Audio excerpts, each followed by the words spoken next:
We live, guys. We live. We live. We live, guys. We live, guys. We live, guys. We live, guys. We live, guys. Like the vid. Like the vid.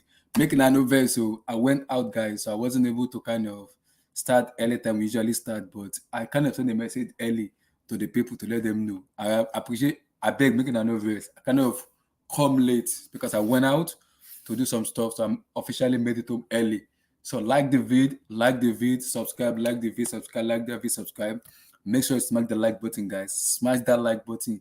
Smash the like button, guys. Smash that like button. Support us on Super Chat, on Cash App, or whatever you want to support us. Make sure you like that video and support us. It's very important for us, for you guys to support us.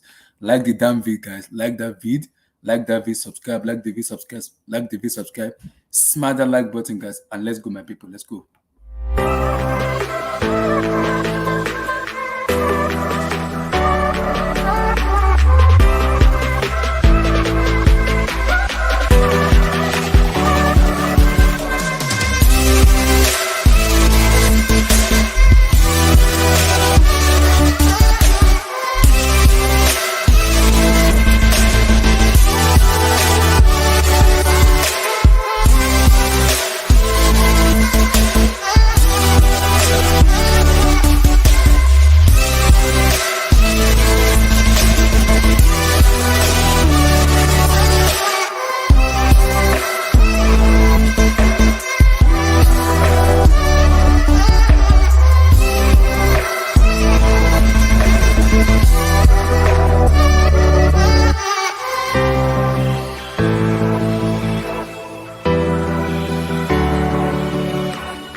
Yo, my people, how wanna do now? I hope you guys are doing fine. Like the video, subscribe, like the video, subscribe, smash the like button, guys. This is the Chelsea Roundtable, guys. I apologize for you guys because I came really late because I went out to do some very personal stuff, but I officially made it early to the stream, guys. I appreciate you guys for kind of understanding me of coming late. I appreciate you guys. I go do something, making a new verse. I beg, making a new verse. So make sure you like the video. Make sure you subscribe to the button, guys. Smash that like button. Like that video. Subscribe, guys. Smash that like button, guys. Subscribe, guys. Subscribe. So I'm gonna be talking about Raphinha, Ousmane Dembele, Matthias de Ligt, and Nathan Hake, and also some throwback because there have been some conflicting reports going on the team in terms of Raphinha choosing Barcelona, not choosing Chelsea. Fabrizio has already come out and said this too already. So let me bring out what Fabrizio said.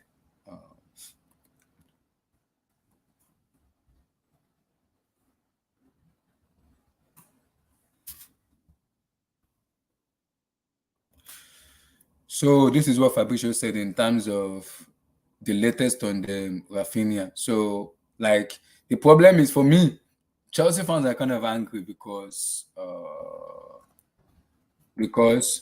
I think the problem is they said maybe we are being played by Deco, his agent, or we've been played by Fabrizio himself. So let me see. So this is the latest on the. This is the latest on the on Raphinha. For me, I like the player though, but the problem is Raphinha playing us or what is going on? Or Deco is playing us because Deco is waiting for Barcelona to pay the money, in which for me they don't have the money to pay. So we're playing each other because right now I'm confused.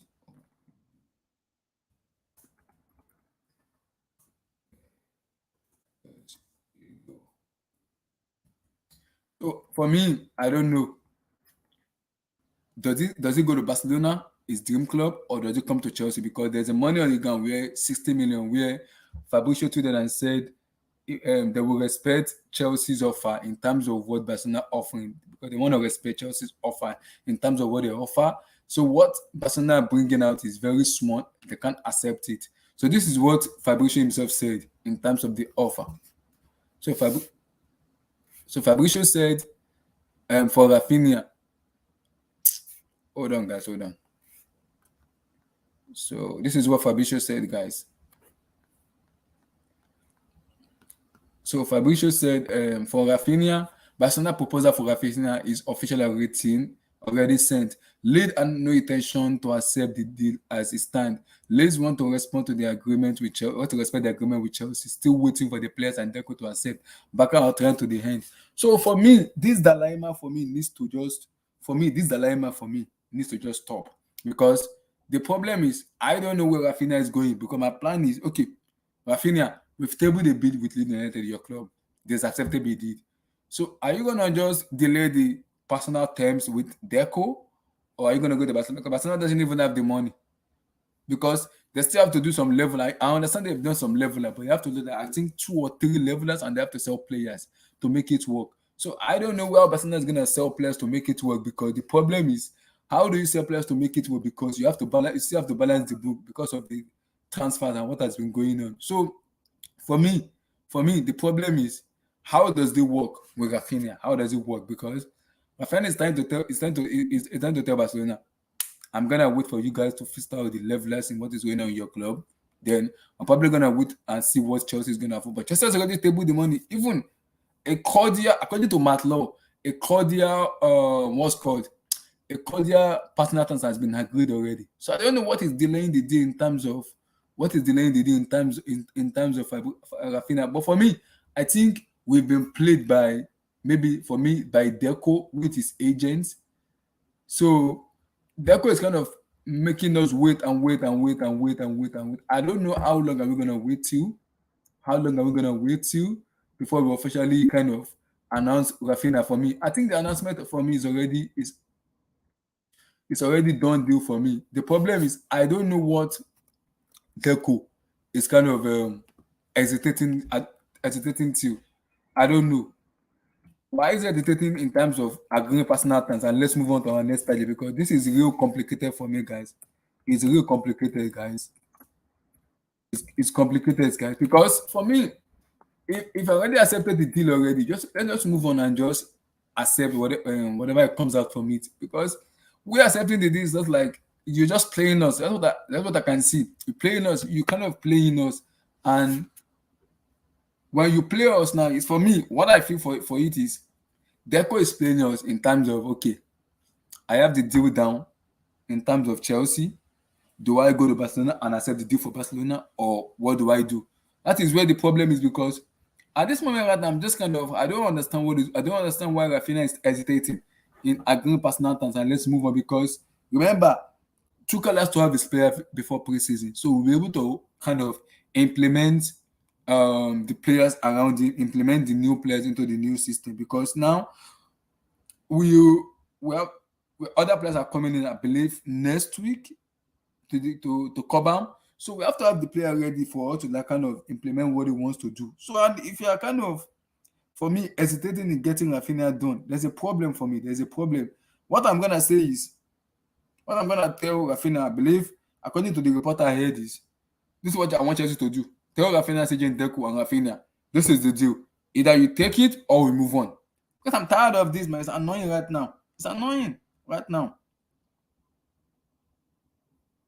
And it's annoying right now because for me, it's like it doesn't make any sense. We're just being played by Raphinha and his agent, just making us look stupid and look idiot or something. I'm like, what is going on with the club? Because is it the club? I don't think for me it's the club. I think it's Raphinha himself trying to play us, trying to get more deals for us. And so in football, that doesn't work in football because for me, in football, you gotta get it right. And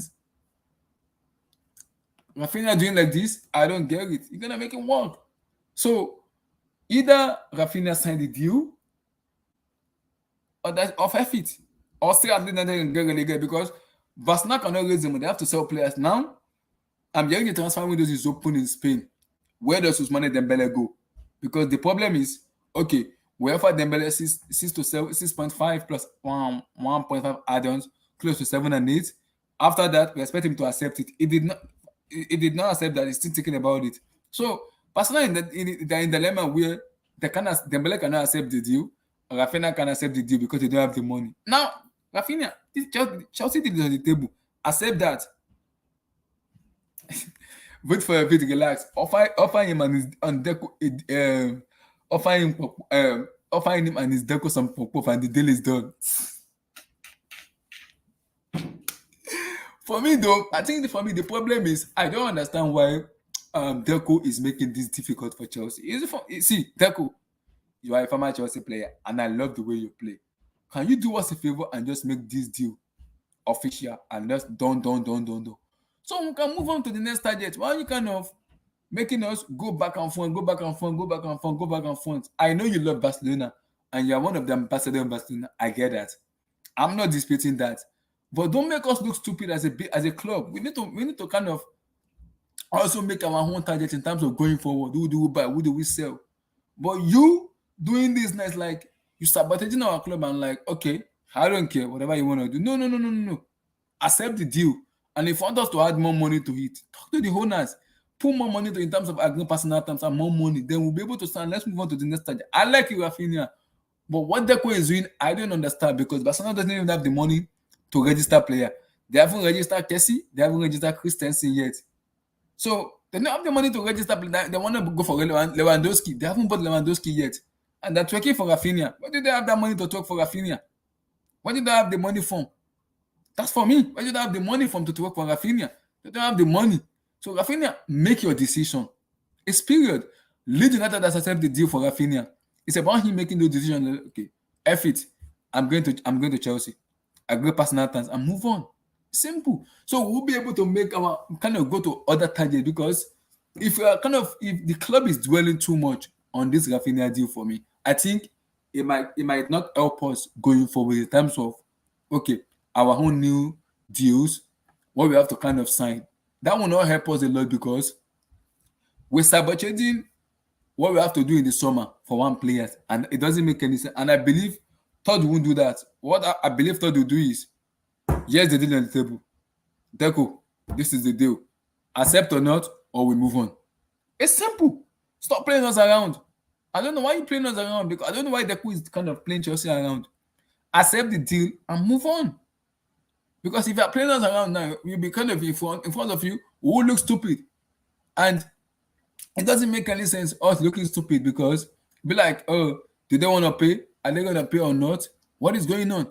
That I don't like that. I don't feel good about that being a fans. If you want to accept the deal. Stop playing us. Stop making us look very, very stupid. It doesn't work that way. Stop making us look very stupid. Because for me, either you accept or not, let's move on. Let us move on. Either you accept or not, let's move on because I want us to do other targets too. Work on other targets too. So we won't be able to dwell too much on Raphinha. We'll be able to move on to other targets. I'll be able to build for the future. But if we are dwelling on too much on one player, no. It doesn't make any sense for me dwelling on one player because I believe if I don't know one player for me, there's a problem. There's a problem. So I don't want us to dwell too much on one player. Either he accepts or you move on. Peace. That's what I'm gonna say. Either you accept it or move on. Deco, you've played for Chelsea before. You are a former Chelsea player. I understand the connection you have with Barcelona, the hierarchies, the headquarters. You are the ambassadors of Barcelona. I get that. I'm not disputing that. But you cannot use us, you can't use us as a leverage. It doesn't work in football. You can't use us as a leverage because if I use us as a leverage, it doesn't make any sense to me. So we have tabled a 60 million, close to 70, close to 65 million for you. Now it's your turn to accept the deal and let's wrap it up. Let's close it up and let's move on. Let's move on. Because right now, what you are doing to us is you are waiting for Barcelona where we don't know if they're gonna meet up with the second leverage, and this is already July. Next month is August. We're getting towards August already. So we need to know where to plan in terms of going forward. So we'll be able to understand, okay, we know how to plan, we know which player we're bringing in, the fans will have ease. They will be able to be ease and people will be able to play football and enjoy themselves. Because if we can plan as a fans, and even if the club can't plan with a proper plan and proper structure, there's going to be a problem. And I don't want the same problem that occurs in the club under the Roman Abramovich era to keep occurring over and over and over and over again. I don't want that to happen. Because it doesn't help us if that happens. It doesn't help us if that happens. So if you want to sign Raphinha, Barcelona, table the deal for Raphinha, then we go for Dembele. It's simple. You go for Dembele. You can't just be waiting and saying, okay, Let me wait for Barcelona. Let me see this. Let me see that. That doesn't work in football because Barcelona is offering Dembele. It doesn't make any sense. It's not accepting it. It's not. It's not accepting it. So like now we're looking stupid right now because it's not accepting his deal for in Barcelona. It's telling them I need more money. You gotta pay me more money. If you don't pay me that money, I'm not signing on the deal. That's it. That's it. Because he has the leverage to say, okay, I don't want this deal. You pay me that money, I will join or not. I don't know, like Raphinha, make your mind up. Just make your mind up. Make your mind up because you need to just make your mind up. Once you can make your mind up, then we know where we're going. Because if you can't make your mind up, then how do we know what is going on? You're gonna make your mind up, bro. Make your mind up. You have an agent. Your agent is the former player of Chelsea Football Club, and I'm sure he knows about Chelsea. Not that he doesn't know about Chelsea. He knows about Chelsea. Barcelona have a problem in terms of okay, we have a problem in terms of we can't register player. So then, if you can't register player, then move on. Because now I'm hearing the transfer window. The transfer window is open in Spain. It is open in Spain. If that is open in Spain, Dembele is no more a Barcelona player. That's it. It's no more. Exactly. King K said it's more of Raphinha rather than Deco teams. Deco teams want to believe Raphinha asked Deco to meet with Barca to see if the deal can be done. Raphinha is turning to see if Barca can raise the transfer fee. King K, my problem is Barca doesn't even have money. They're broke. Barcelona is broke. They don't have the money. So I don't know. They are broke. They don't have the money, and there's a deal on ground for him from Chelsea to lead United this club. So this is where the problem is. Raphinha himself needs to know Barcelona doesn't have the money. They're offering Dembele 6.5 and no commission to his agents, and you expect Dembele to take that. He can't take that. Yeah, people will say Dembele is an hospital player. He's been injured for like 5 years. I get that. But in the last 6 months, Dembele has been fully fit and he's been playing football. He's been playing like Dembele we know in Borussia Dortmund. And you're offering a 6.5? For me, that doesn't make any sense. It means it's not appreciated enough. So you want Raphinha, but you can't match Chelsea deal in terms of 60. Then what's going on? Because Leeds United are saying they will respect Chelsea's offer. They're not going to accept any offer. They will respect Chelsea's offer because the offer is on the table. I don't know what because I think it's Matt Law or someone, one of the reliable said Todd Bowley has already told Deco, we're gonna give it to Friday. Make your mind up, or we move on. That's it. We're gonna just give it to Friday, or we'll move on. If you cannot accept the deal, we give it to Friday and we move on. Let's move on. Because for me right now, this is real is sickening right now because it doesn't make any sense anymore. It doesn't at all. It doesn't make any sense anymore.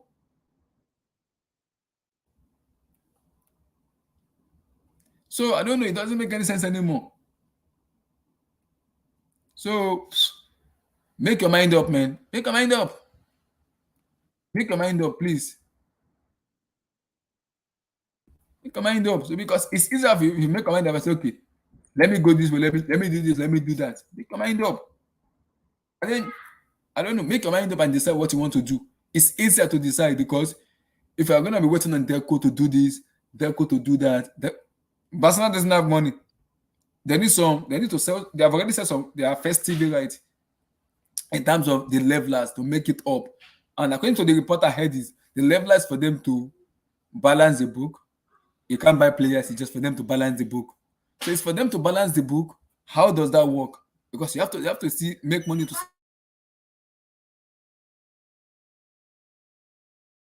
you gotta balance the book to make money. So there's a decision that decision has to be made. Somebody has to make that decision. Deco, decide. Raphinha, decide what to do. Make your mind up. Make your mind up. Because you're gonna make your mind up and let us know what exactly do you want. It's simple. What do you want? So we won't be able to like just stay in one corner. We'll be able to make our own transfer, go forward in terms of us buying players and just not staying in one place. It doesn't make any sense, man. It doesn't make any sense because for me right now, it's annoying for me. Because What Raphinha and Deco are doing is they are taking Chelsea as a leverage. Okay, go see if Arsenal is going to make money. But you know yourself that Barca doesn't have the money. They don't have the money. It's about move on. It's period. Move on. Unless other we do other targets in terms of the club and buying players. Because Dembele is out of contract. He's a free agent. Chelsea can literally just say, F it Dembele, F it Raphinha, we're going to for Dembele.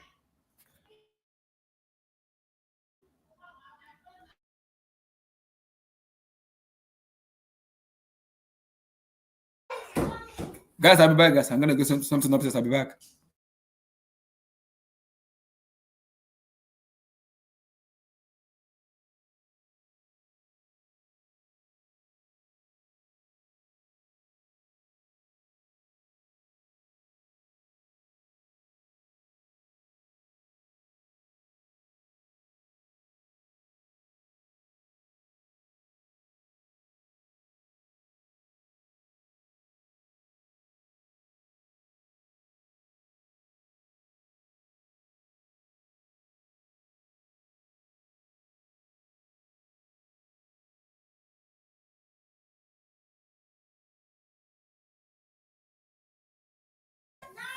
So I'm back, guys. I'm back. So what I'm saying is, for me, is I think what Deco is doing is using us as a leverage, and I don't like that for me. I want us to just move on with this Raphinha stuff. Like, what do you want to do, bro? Do you want to make your mind up, or just want to move on? Because this saga has been going on for a very long time. I don't know what to say. Right now, I'm just like, make your mind up, decide what you want to do. Because right now, it's annoying. For me, right now, it's annoying. So I don't know, like, what is going on, because something has to go on. I don't know.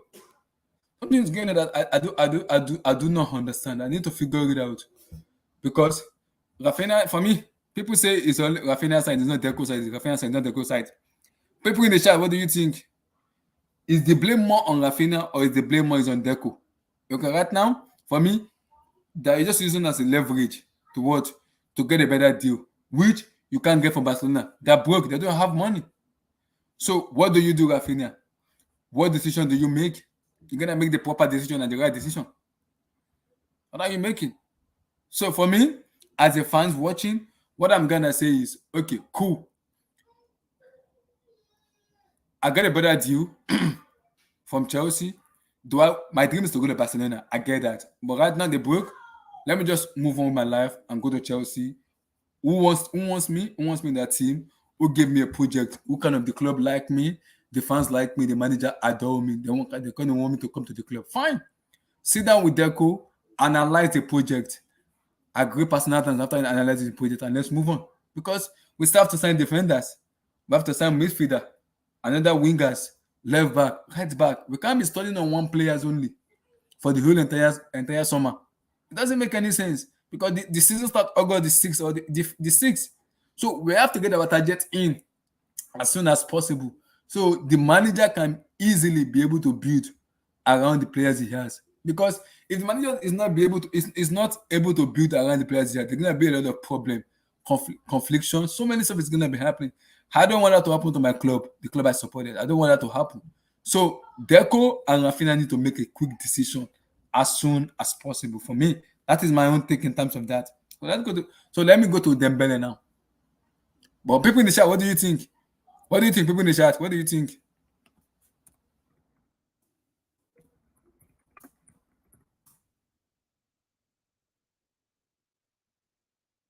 So let me go to Dembele now. Hold on, guys. Let me go to Ousmane Dembele. Uh,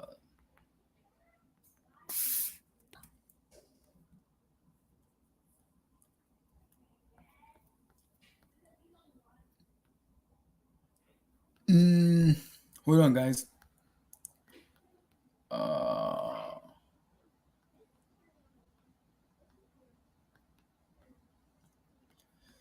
uh,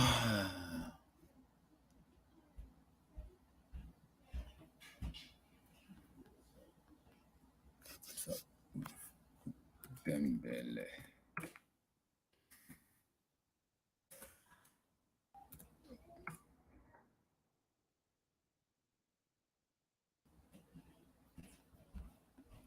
Hold on, guys. I'm trying to bring in Ousmane Dembele, so we'll be able to talk about him because right now the transfer window is open. We have to talk about him.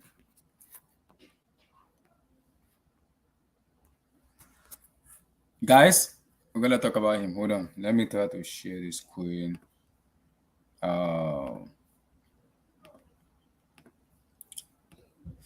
So guys, here is Ousmane Dembele for me.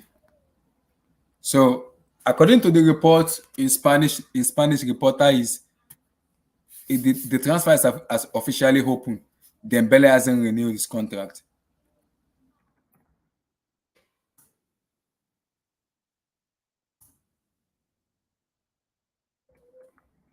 So Dembele hasn't renewed his contract, guys. So Philip Coutinho said, I don't know what I think, man. Bro, I'm confused too because he needs to make his mind up. He hasn't made his mind up yet. Raphinha hasn't made his mind up, and it's sickening and annoying right now. For me, I think they're using this as a leverage, and I don't want that to happen in my club. I don't want that to happen. So that's what about this man. Yeah, man, guys, Dembele contract expire. So the issue I'm having with fans is the issue I'm having with fans. If fans said he's injury prone, he's not serious enough, he's too lazy for me. But guys, Dembele is a baller for me. He's a baller for me. He's a baller for me. He's a baller. So people might talk whatever they want to talk, whatever they want to say. They can talk it. They can say whatever they want to say. They can say it. So I respect a baller for me. I respect a baller. Yes, people might call him hospital man. He's not serious enough. Blah blah blah blah blah blah blah. I get people. I understand that. I get that. I understand that. But I respect him though.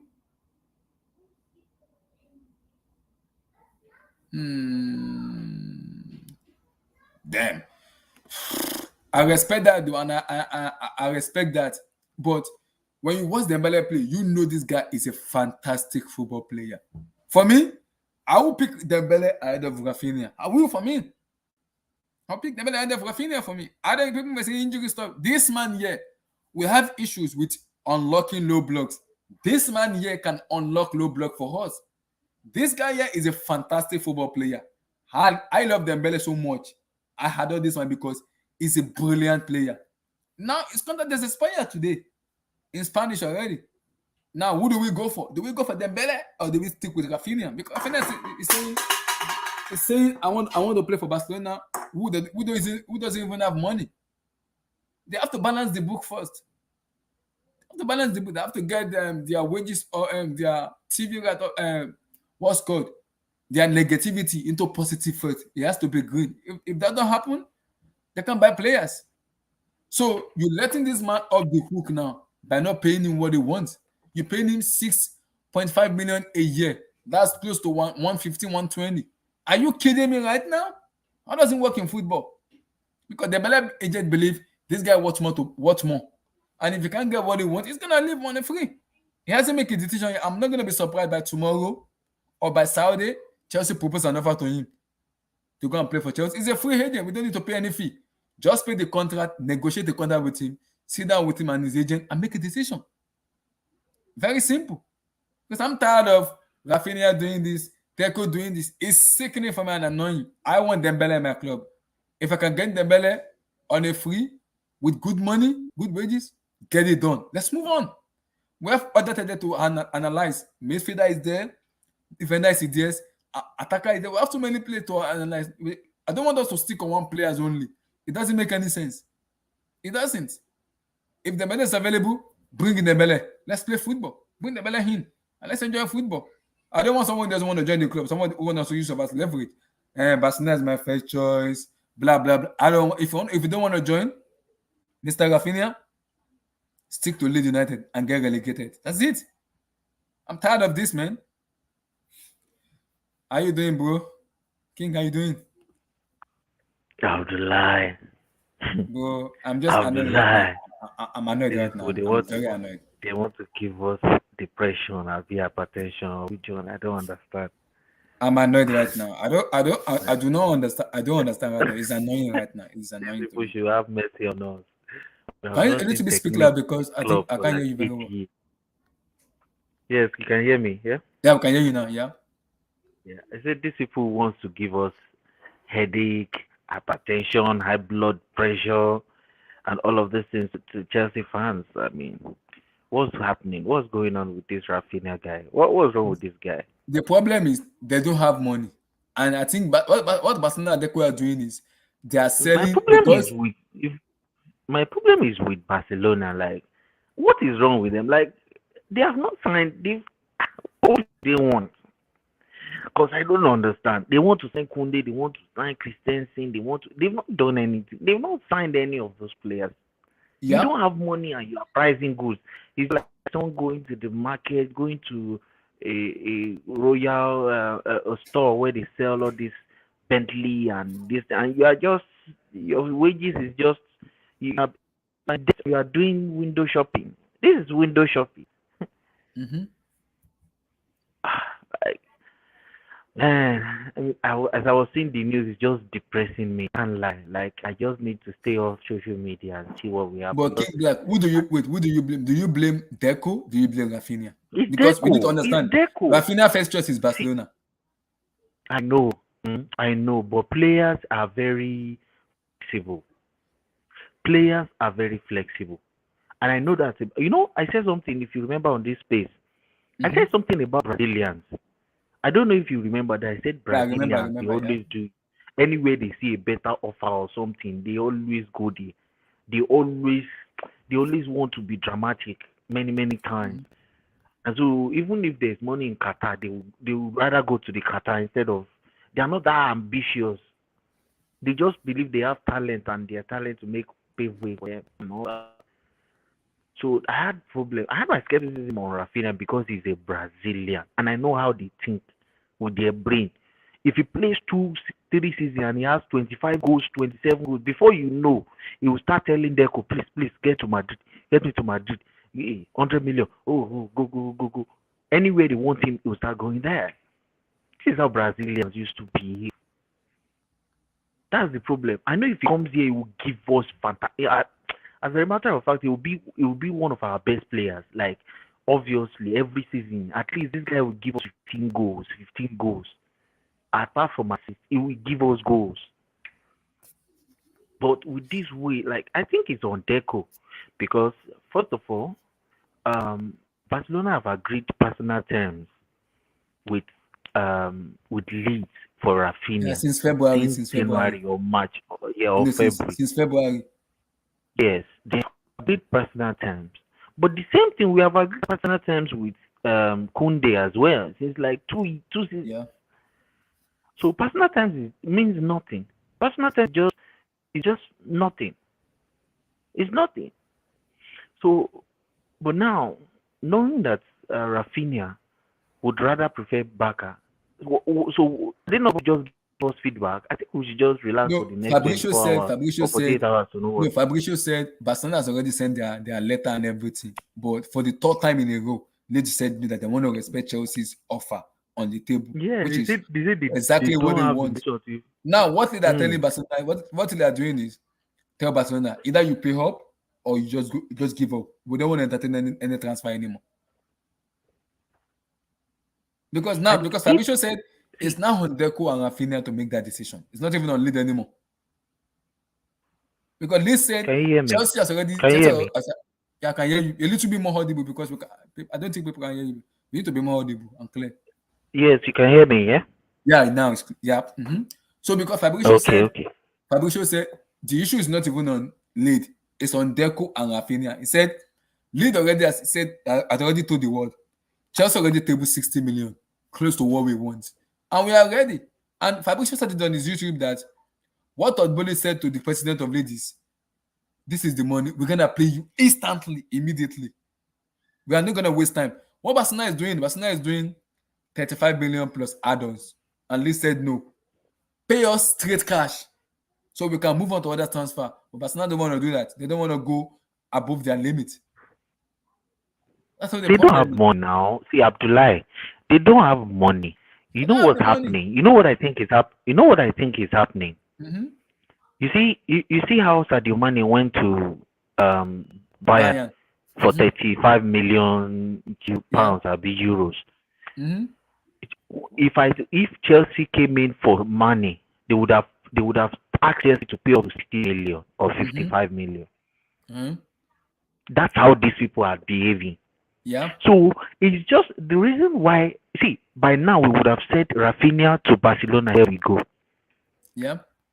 Because Chelsea came in and put on a big bid.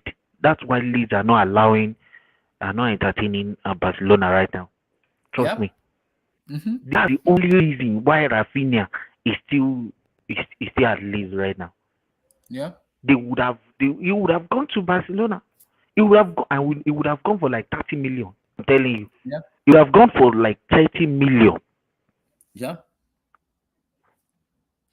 These I people, agree. I just don't know, man. I just don't know. At this point, if we wait a little bit, we might have to pull out of this race, and that's what No, just Barcelona no. wants us to do. Matt Law said Chelsea has already given Deco and Raphinha an ultimatum of tomorrow, Friday. If they don't make that decision up, they're going for Dembele. He brought me to this man here because according to the reporter in Spain, the transfer window is open. Dembele hasn't agreed. He hasn't renewed his contract. Now he's a free agent. So King Black, will you take Dembele or will you take Raphinha? If Rafinha is available, Rafinha's mentality is not is world class. But this Mm-hmm. guy's ability is world class, but his Yeah. mentality is dead. Mm-hmm. Yeah. You get I this agree. guy, this Dembele. He's just like Lukaku. He wants people to pamper them, to say he's the best in the world, to start screaming his name, paint it on t-shirt, and he's not always fit. His fitness level is not there, and his Mm-hmm. mentality is questionable. Yeah. But Rafinha, he ticks that fitness and mentality level. Mm-hmm. This guy can fight. He's a warrior on the pitch. Have you Yeah. seen Rafinha play football 90 Yeah. minutes and his clothes is not dirty? Yeah.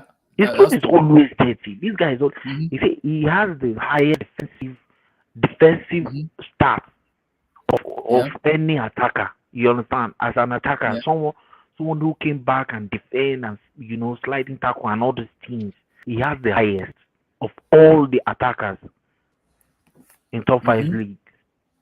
Yeah. So that's to tell you that he's perfectly fit for Thomas Tuchel's system. That's Raphinha. If I me you, as far as Mm-hmm. I'm concerned, I want Chelsea to just stick to that Raphinha. If it's to increase his wages a little bit, put it to like 150k, do it. Oh, I'm telling you because But King, the to find problem that is type of player, see, to no, no, no, find no. that But type the of problem is player, King. it's not The real. problem is It's King. not The common. problem is wait, the problem is Rafinha first choice is Barcelona. Barcelona doesn't have the money. Leeds, what Leeds are telling Barcelona is we're not entertaining any money right now. Chelsea offer is on the table, and that is the best The suitable thing is offer I that want. they might be offering Rafinha better wage structure. They might, No, no, no, Barcelona no. are paying. Fabrizio said what Barcelona are offering in terms of wages and in terms of money, it's not even up to the level of what Chelsea are offering Rafinha. But because Rafinha won Barcelona, he wants to go there. He doesn't even care about wages and everything. He just want to play for Barcelona. That's what the problem is. So if Barcelona has money, why can't they renew Dembele's contract instead of just wasting our time on Exactly. Raphinha? Ah, wow, Exactly. So this is the dilemma I'm crazy. facing right now is Barcelona doesn't have the money. Why are they wasting everybody's time? Why? They don't have the money. Why are they This wasting is everybody's time? serious. Can they just move on and let's go? It's like they're using us as a leverage for me. That's what I'm thinking. They're using us as a leverage for me. Just to tell Leeds United, can you drop your a little bit of bid down? We'll be able to offer. And they said no. You don't pay that money. I'm Yes, sorry. yes, I believe as well. That's what Barcelona are I doing. believe that's what they're doing. They don't have the money, but they are telling Leeds, can you drop your bid down? We don't have the money to pay right now, so we'll be able to buy. Leeds was like, Hmm. no. If you don't pay that money, I'm sorry. We don't entertain any offer. Move on. Move on. Yeah, So yeah. King, where do you see this Raphinha saga ending? I think he Because will come the to ultimate, Chelsea. the I ultimator, think he will come to Matlow Chelsea. said, no, Matlow said the ultimator is Todd Bowley has told Raphinha and Deco. Tomorrow, Friday, is the last day for you. Make your mind up or we move on. That's it. Trust me, Leeds United will not drop that evaluation. They will not. Leeds United will not. They will They will not rather drop increase it again. evaluation. They will rather increase it. Yes, unless I see Raphinha now, unless PSG comes in for Raphinha, PSG will not go for that will Raphinha. be the end Mm-hmm. because they will bring a bigger bid. Mm-hmm. They'll bring a bigger money Yeah. because if Luis Campos now all of a sudden says he wants Raphinha, where is Chelsea now? Mm-hmm. Or you think Raphinha will not go to PSG? Maybe, maybe not. Maybe, But then yeah. they are going to offer a better wage and they are going to bring a bigger bid. And Yeah. that's a I bidding agree. war already. Yeah. I don't even want that. We just have to So let's at just this moment, at this time we need to conclude Sterling's deal. So at least we know we have one secured. mm-hmm. So we don't Mm-hmm. lose out on all these players at the same time because the way the window is going is crazy, man. It's crazy. Yeah, because for me right now, Barcelona needs to make their mind up. No, I say Barcelona, I'm sorry. Raphinha and see, I love Deco when he plays for Chelsea. But at this moment, he's annoying me already. He's annoying me. You, He's you know pissing the hell out you of know me what I off think. already. You know what I think because Mm-hmm. Deco is Barcelona's Brazilian scout. He's a personal. He Yes, works for and he's an Barca. ambassador. Yeah. So imagine someone who works for Chelsea and his job is to scout Brazilian players.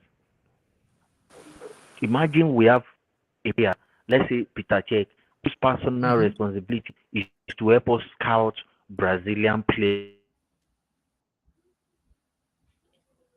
But King, the problem is Barcelona doesn't even have the money. They are broke. They need to balance the book first. Before like Yeah, if they buy Rafinha now, it will not be registered maybe South until America from August. all over the world. And I think something. King, the problem is your mic is a little bit. Can you come in and come out because we can't hear you very clearly? Can you sorry. come in and come out? Okay. Yeah. King K, how you doing, bro? Are you there, King K? Yeah, I'm here. I'm good. How you doing, brother? I'm very well. I'm very well. I'm fine, man. Give me your I'm take fine. on the Rafinha. What is going on, brother? Um, from the onset, I was very hyped. I was excited. We being linked to Raphinha, the person was saying earlier on, man. Raphinha is a warrior. He fights on the pitch. Like I don't think the way I watch the Premier League, like I watch every single game. I hardly miss anyone, regardless of the teams that are playing. So I can confirm what he says when he says Raphinha leaves it all on the pitch. But this whole issue of the whole issue of signing or agreeing personal terms, like I feel personal terms should never be an issue. Like personal terms has never been an issue. Like it's not something that should linger or should take any amount of time to like decide that okay, these are the personal terms that we need to agree. So I feel like the whole Rafinha thing is his dream is to play for Barcelona, which I understand in the aspect of Raphinha, as there's a background story as to his family has one kind of connection with Ronaldinho and all. They see their dream as to play for Barca and all those whatnot type of stories, which is understandable. But the thing here is, regardless of whatever your motivation is to go to Barcelona, you need to consider that these people don't have the money to sign you at the moment. Like they don't have the money to sign you at the moment, and we are bringing in a deal. We are saying, okay, come to our club. Yeah, we are offering you the most wages. We are offering you the most wages. We are offering you the same UCL, the same Champions League football that they are offering you. We are offering you the same thing. So now I don't know why it's so difficult for him to make a decision, because like if if you are not going to sign, you outrightly tell us that okay, you don't want our offer. It's as simple as that. Instead of having to stall for how many days, man. Like we had already agreed a deal with Leeds, so I don't know why it should be a problem. Like it should be easy. It should be an easy decision for him. Okay, you want Barcelona, then you tell us you rejected us. It's as easy as that. Because I don't want the problem of this same thing that happened with Lukaku, a player that's not happy or a player that doesn't want to be here, to eventually become stuck in the club. So that's my whole take on the whole Raphinha thing. Like genuinely, I want him to sign for the club, and I still feel he will sign for the club because I don't think Barcelona is going to be able to raise that money for him. But I don't know why it's taking this long, and I feel like it shouldn't even take this long at all. It shouldn't. Can you guys hear me? Yes, you can. I can hear you. Abdullah, you're on mute. I think. King, the problem is, you see the problem. Lee doesn't have a problem. It's Raphinha that I'm having a problem with, and Deco. Deco is the one using Chelsea as leverage, and it's pissing me off. It's annoying me. But then, Abdullah, think about this, and think about this. Let's think about it this way. Yeah, Barcelona is paying Deco. Do you know? I know. Then what are they paying him for? They are paying him to look for people like Raphinha. Exactly. Do you know he can get fired because of Raphinha? I know. That's true. So we have to take it easy on him. It should take time. We have to convince. We have to find a way to convince, even if it's to bribe Deco. Because the way I see it, he's being paid to find these players for Barcelona, and Barcelona is the one paying him. And they have already agreed to personal terms since February. You get my point. So if this guy, if Deco wasn't on Barcelona's payroll, if Deco wasn't on Barcelona's payroll, and this could have been done quick, fast. Yeah, I get you. You get my point. Like, Yeah. this wouldn't have taken time at all. Yeah, But I like understand. Barcelona, they pay you now. So if the club that is paying you has already agreed to personal terms with your boy, and your boy dream club is to play for Barcelona, then you understand. And his second choice was Chelsea. Yeah. This is where the difficulty comes in as much as Leeds United would rather sell Raphinha to To Chelsea Chelsea. Yeah. right now, because they will have to respect our bid and everything. But the player himself is looking at his career in the next Yeah. 5 years. 5 years, he will clock 30. He's looking at himself, seeing himself among the King Black. Clasico. Fabrizio said Chelsea offered him 6 years. 6. Not even 5. 6. Then this is the time, for Thomas Tuchel and Todd Bowley to call this. I trust Abramovich. You go use private jet. Now on top yacht, they go to discuss this thing. You know how it goes. Yeah, I know. You will invite him on to dine with you on a yacht. Then you will discuss, what do you need? Here you have everything. We'll win the Champions League here. These boys are small boys now. Yeah. When you show them that life, they'll say, wow, look at the owner. You make them feel comfortable here. We have to sell Chelsea to him. That's it. That's it. Yeah. Because we are not the obsession of Brazilians with Barcelona and Madrid cannot be erased. You cannot erase it. Never. Exactly. Yeah. Understand it. So this is the time for us to sell ourselves. Maybe we bought Brazilians in the past, and they came here and they bought for us. Even Deco himself came and bought. How did we get them? We will go and pick them with private jets at the airport, and then Abramovich will take them to the yacht. And then when they see yacht, when they see $400 million yacht, they will say, yes, there's money here. Don't just come and table something to Leeds like that, as simple as that. Because we are not Barcelona, we are not Madrid. Let's not lie to ourselves. So this guy is on payroll. His agent is on Barcelona's payroll. So that's why he's stalling. He will find time. Okay, he's going to wait for Barcelona to say, oh yeah, you guys should go ahead. Okay, we cannot afford him right now. Then then they will accept us immediately. You cannot just say, okay, Barcelona, sorry, I'm giving Chelsea because Chelsea already spoke to Leeds. You get my point. So that's Yeah. why it could take like a week. Oh, this thing we are dragging like this, it could take up to a week. See, Because we because want Matlow said Matlow he said Todd Bully has already spoken to Deco and Raphinha, told them Friday is the deadline. If you don't make your mind up, we are walking away. and that's Now what decide. Barcelona wants. You get my point. That's Mhm. where I want us to play smart and not just fall into Barcelona's trap. Yeah, But that's the thing is, right, if and it makes sense for Chelsea to do that because if Barcelona cannot match, they cannot even spend. Barcelona doesn't have money. yeah. Let's just bring out the facts, right? Barcelona they need 500 million euros this summer to stay afloat. 500 million euros. So But far, they tabled 30 million or 40 million for on Lewandowski. Where did they get they that one don't from? have that. That money is coming from De Jong. They're hoping to get money from De Jong. And Bayern Munich has told them that if they want to buy Lewandowski, it's going to be 50 million plus pounds. So they don't have the money. They can't even register Christensen and Kessie yet. They cannot. They cannot register those players because they don't have the cap to actually get those players into their roster for next season. Barcelona has to sell huge. They need to go and sell at least 2 or 3 of their big stars. Pedri, Yeah. maybe. I don't Yeah. think they'll sell Pedri, but But maybe Gavi. Maybe Gavi.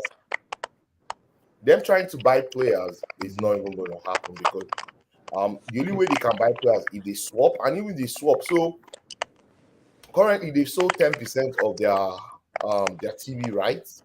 I Yeah. think that's earned them about 170 million Yeah. euros. I heard they're going to sell another 20%. Who's making that noise? Where's that? I think it's King. King. Yeah, continue.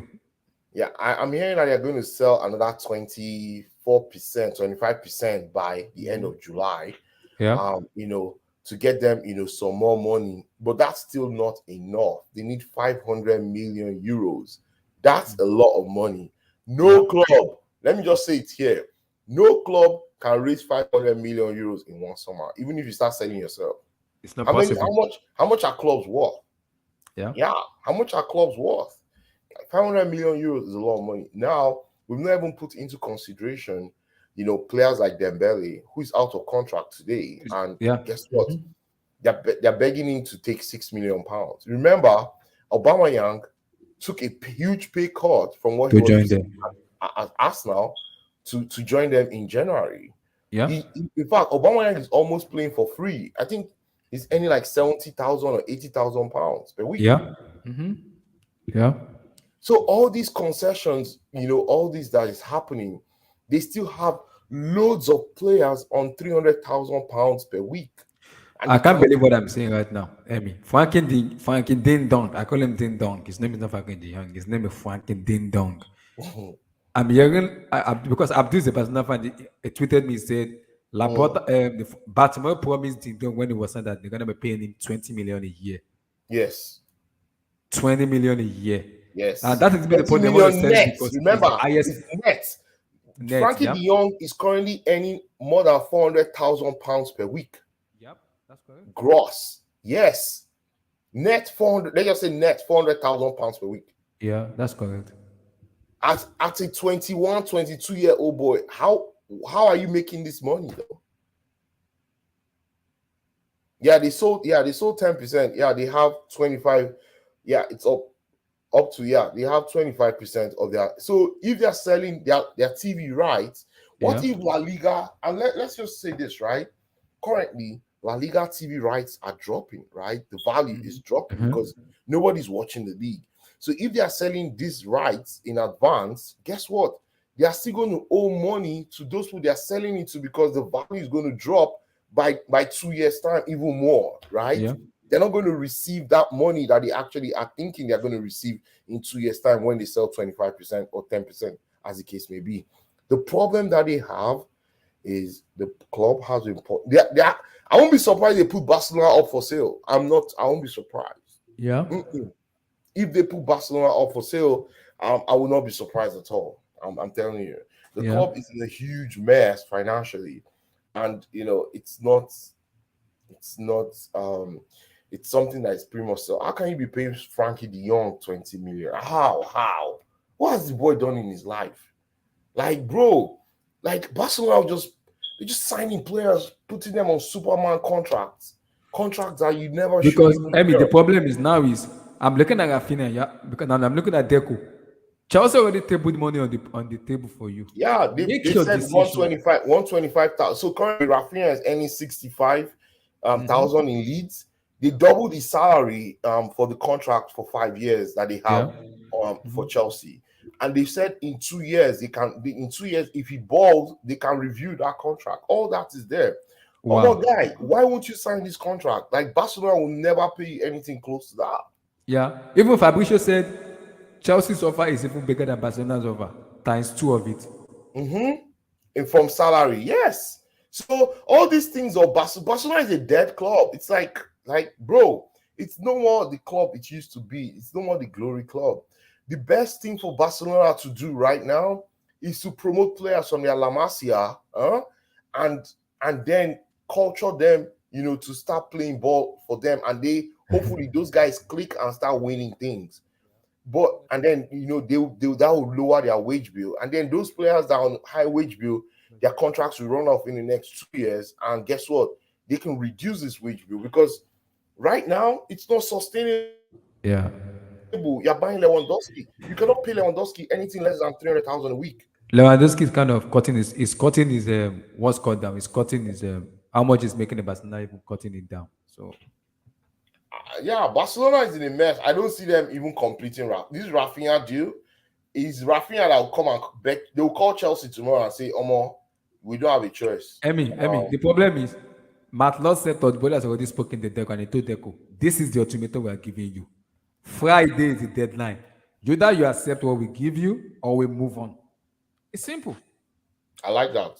That makes Todd sense. Bowley has, according to Matt Lott said it, he's already told Deco and Raphinha, make your decision tonight or tomorrow morning Friday. If you don't talk, we move on.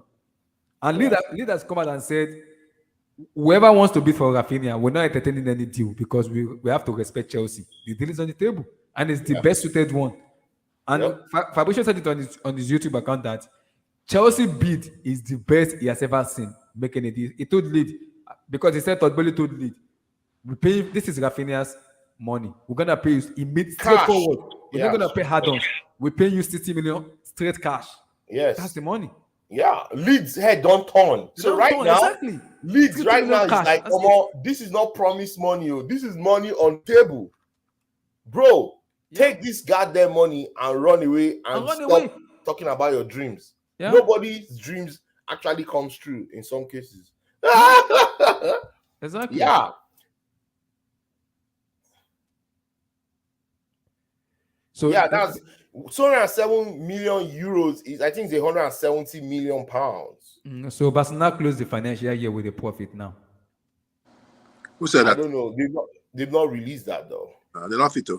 Late we want to sell to Chelsea more than Barca. It's not possible for Barcelona to have a profit because they are on huge cap. I sent it. I'm here. Let me share it. Yeah. I sent you their financials, right? Let me share it. They're not fit.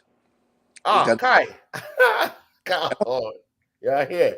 It's not possible. Yeah, they don't fit. And we do finance now. You can't turn that money around in 2 weeks. It's not possible. In this current climate that we are, this economy that we are, do you know how hard it is to get cash right now? They're not fit. Do you know the interest rate to going get cash? Going from a loss of over 400 million or whatever? 500 million euros actually. How is it possible? It's not possible. Show us the numbers. Show us the numbers. Look, we see which one we say they are not in this thing. I think their journalists and their sources are just trying to sell the media. No, they can't sell it now. People that know the facts have the facts. Let me explain something. See what Todd Bowley has done. What he has done, he has gone to Leeds and said, Leeds, look, Barcelona don't have money. I'm going to give you cash. They can't match that. Yes. They're going to try and structure. They're going to try and postpone. They're going to try and do payments. They're going to try and spread it over time. They're going to try and do all these games. I ain't doing that. I'm paying you straight cash. And we all know that cash is king. So if Raphinha is smart, it has any sense, make the deal and move on. Stop fooling around like an idiot, man. Yeah. Make the deal and move on. Because I agree, because Barcelona would not come back into reckoning in world football at least for 5 years, at least. No joke. It will take them more than 5 years to turn that club around, and that's if they make best decision. Laporte is a great politician. Spanish media put just It's as a, much it's a, it's a propaganda. politician. But guys, what I don't understand is So Raphinha and Deco is a former Chelsea scroll down player. in this guy. Scroll down. I think the next tweet. This is Okay. a thread, right? Okay. There's another thread. Yeah. See what Tebas is the head of La Liga, right? Last week, a few weeks ago, he said Barcelona cannot sign Lewandowski. They know their financial situation and rules of the league. I don't know if they will sell Frankie or Pedri. I know they sold Frankie now, but I know they will not sell Pedri because Pedri is their most prized asset. But they know they have to sell players or certain assets. That still holds true today. Now, number doing the most damage is asset imbalance, right? So what does that mean, right? The value. Oh, okay. I thought. Abdullah, are you talking to me? No. I'm talking to my sister. Okay. No. Their negative capital. Think about what Guardiola said when he was asked about Bernardo Silva. What did he say? Quote, it will be very, very difficult for Barcelona to afford Bernardo Silva. End quote. Correct. Now, this is the guy who loves Barcelona more than anything else. He's a Catalan. Yeah, this was the former captain of Barcelona. Let's just put it in context. He was not just a former player. He captained Barcelona for many years. Almost 7 years, he was their captain. If there's anybody that knows Barcelona in and out right now, it's Pep Guardiola, right? Yeah. So currently they have a negative capital of 500 million. Oh my God. You could add 150 million. You know what that means there? We have negative capital. That essentially means you're bankrupt. Yes. You have no liquid, assets, short-term liquid or long-term or medium-term cash. You have to sell your assets. Your long-term assets is negative. Your balance for your long-term assets is negative. And then also they'll check your cash balance too, which is probably not as good too. So guess what? Your assets. So currently their liabilities is more than their assets. That's exactly what this means. Exactly. Currently. Yeah. So what they're doing now is selling some of their equity that they have, their future equity actually. They're selling their future equity in terms of their TV rights to try to add that to their assets to get this 500 million euro down.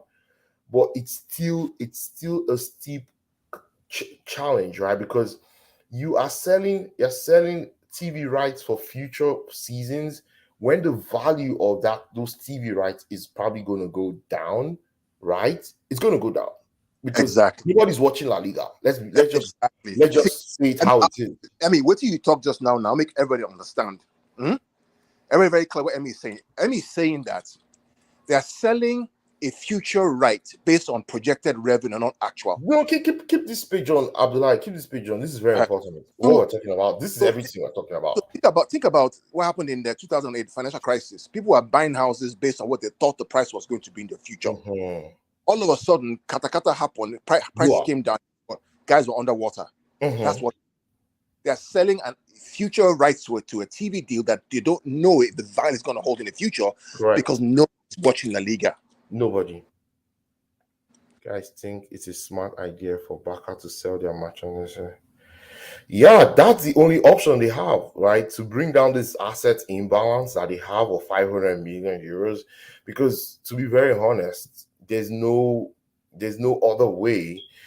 The value, so the assets cannot just jump in value, overnight. Like most of their assets, Barca is still living off. Let's put this into context. So the jersey sales, right, for players go to the manufacturers of the jersey, right? Yeah, that's Spotify. So wait. So the deal most times is Nike. I think they use Nike, right? Yeah. If it's Nike, Nike pays Barcelona upfront or any club. This is how it works. This is the mechanics. They pay the club upfront for how much they believe their merchandise will be worth for that season, that financial year. So, for instance, if Nike looks at it, a club like Real Madrid now, I say, okay, we'll pay you 80 million pounds over. We'll pay you 500 million pounds over 5 years for your jerseys or to make your jerseys to be your sponsor on your jerseys. What does that mean? So if Nike, so that gives you 100 million per year, right? So they'll pay Real Madrid that 100 million every year. No matter, so if Nike goes on to sell 3 million jerseys at £100 per jersey and they make 300 million pounds for 1 year because of Real Madrid signed Messi, Neymar, Mbappe at the same time, right? Yeah.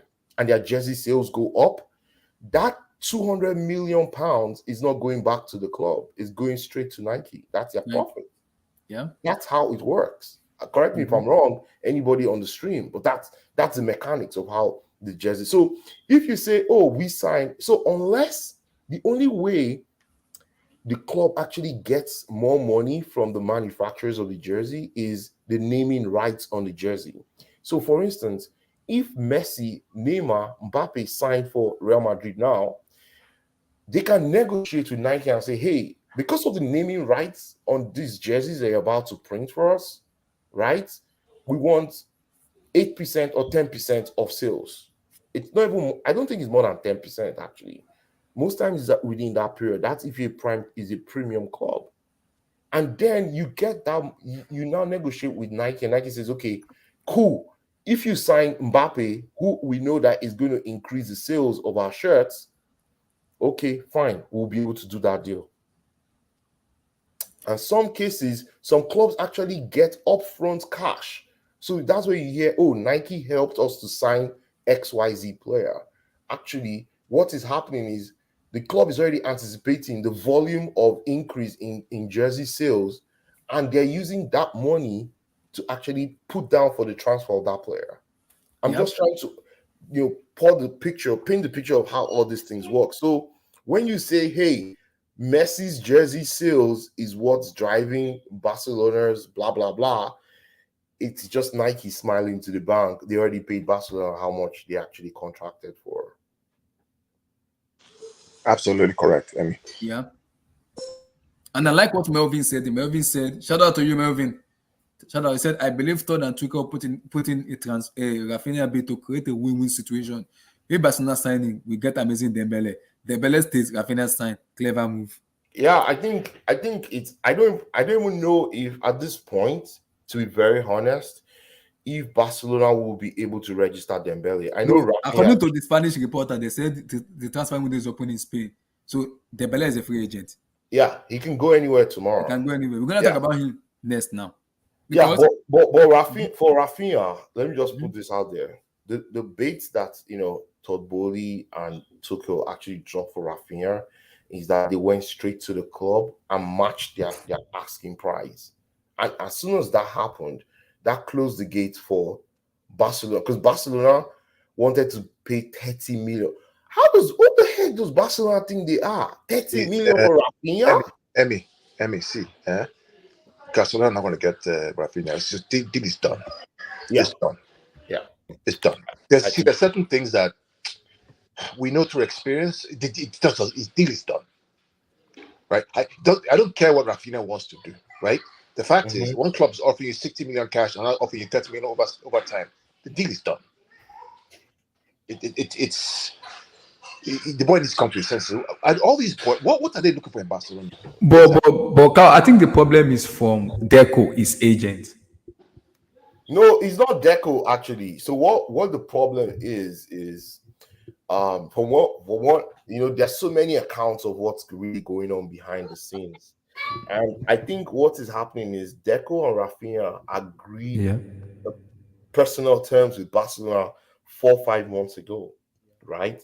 Maybe they had something in writing, I don't know, or they had something verbally agreed. Now the thing is, we don't know whether they had something in writing that needs to be, that needs to be voided, right? Okay. For the process to go on. Those are things that we might not know, we might never be privileged to know. Those that know, know. I'm Yeah. just thinking of Yeah. it like, Can you like guys hear me? from a contractual perspective. If you are offering a player, yeah, of course they do. Arsenal still Messi money over Yeah. 2 million. Oh yeah. The OP keep Busquets Alba Yeah, money. and all What? those, yes, Damn. all those things, and you see all those Barcelona. I won't be surprised they sell Barcelona. I'm telling Chai. you, if I wake up tomorrow and I hear Barcelona is for sale, because right now they're pretty much selling. Imagine Roman Abramovich buying Barcelona. Yee. They will not allow him. They will not allow him. Nah, they will not allow him. But the thing is this, right? Like what Kyle is saying, this Raphinha deal is done. Like Yeah, for me it's it's done. like it's in chess we call it a checkmate, right? It's checkmate already. Mhm. Yeah, there's nowhere for the king to go. Nowhere. The game is over. Yeah, there's no. But my problem is, why is it delaying it? Just make your decision and move on. No, the thing Period. is, I think there might be some things that we don't know. And I know some things they might. Barcelona, they're used to doing this. Very Weird stuff. very Yeah. illegal deals. Remember the Yeah. Neymar deal that brought Neymar to Barcelona from Santos was Yeah. illegal. They had all kinds of stuff, and they put so many things under the carpet. It was not straightforward. They paid more than almost 300 million pounds for Neymar, actually. But in Yeah. their books, they said they paid 160 million pounds. But they kept on paying for Neymar. Even when Neymar was in PSG, they were still paying for Neymar's transfer. Yeah. See?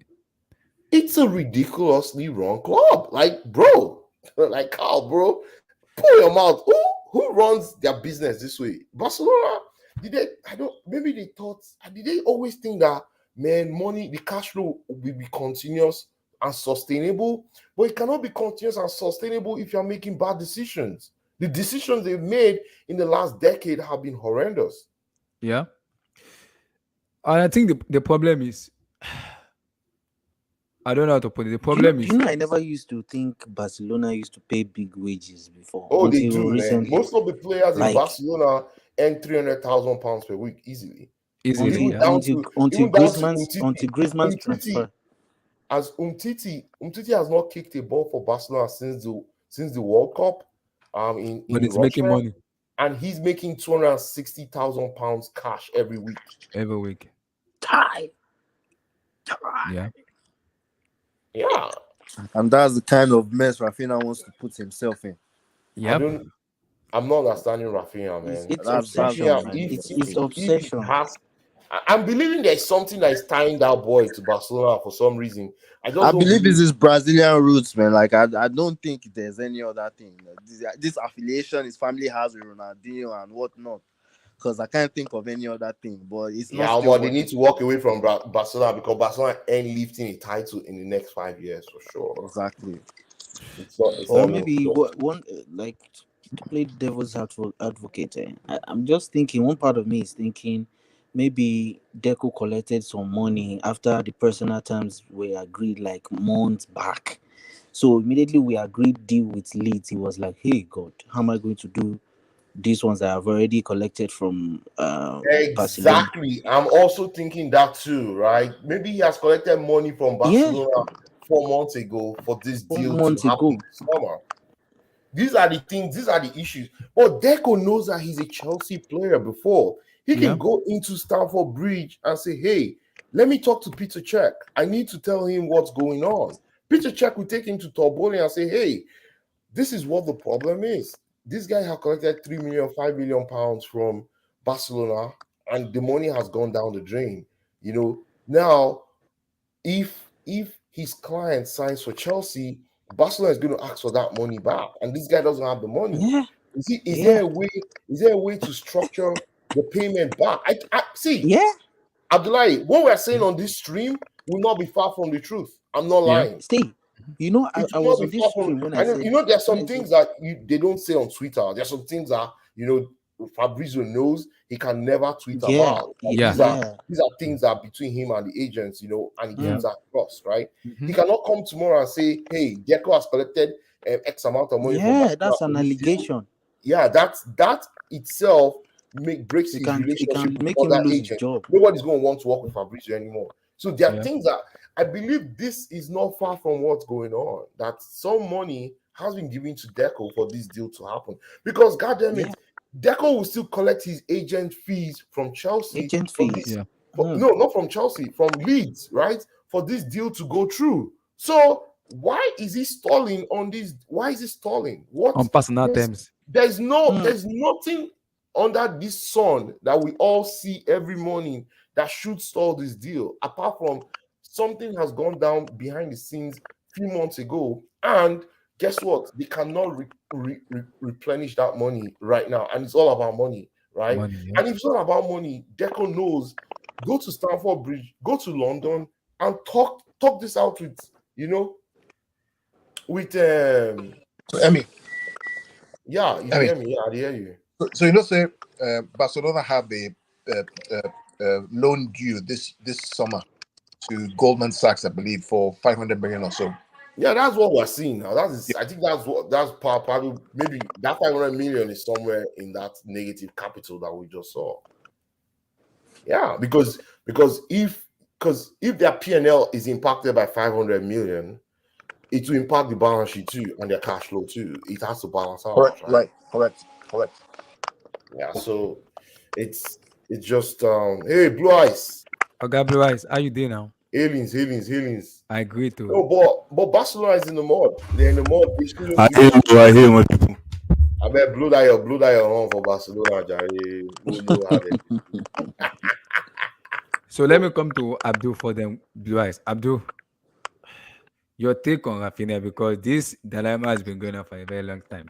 I don't think it should take a day or even 40 for like a 2 or 3 days for you to agree personal terms.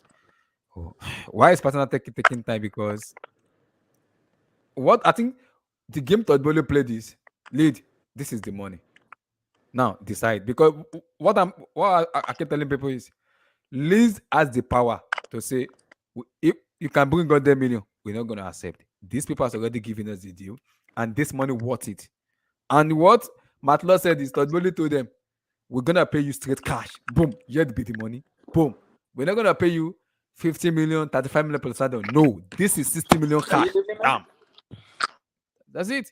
So, Abdul, what is going on with with Raphinha, Deco, and Barcelona? Because Barcelona, for me, they don't have the money. Just move on and go. Give up and move on. Just give up.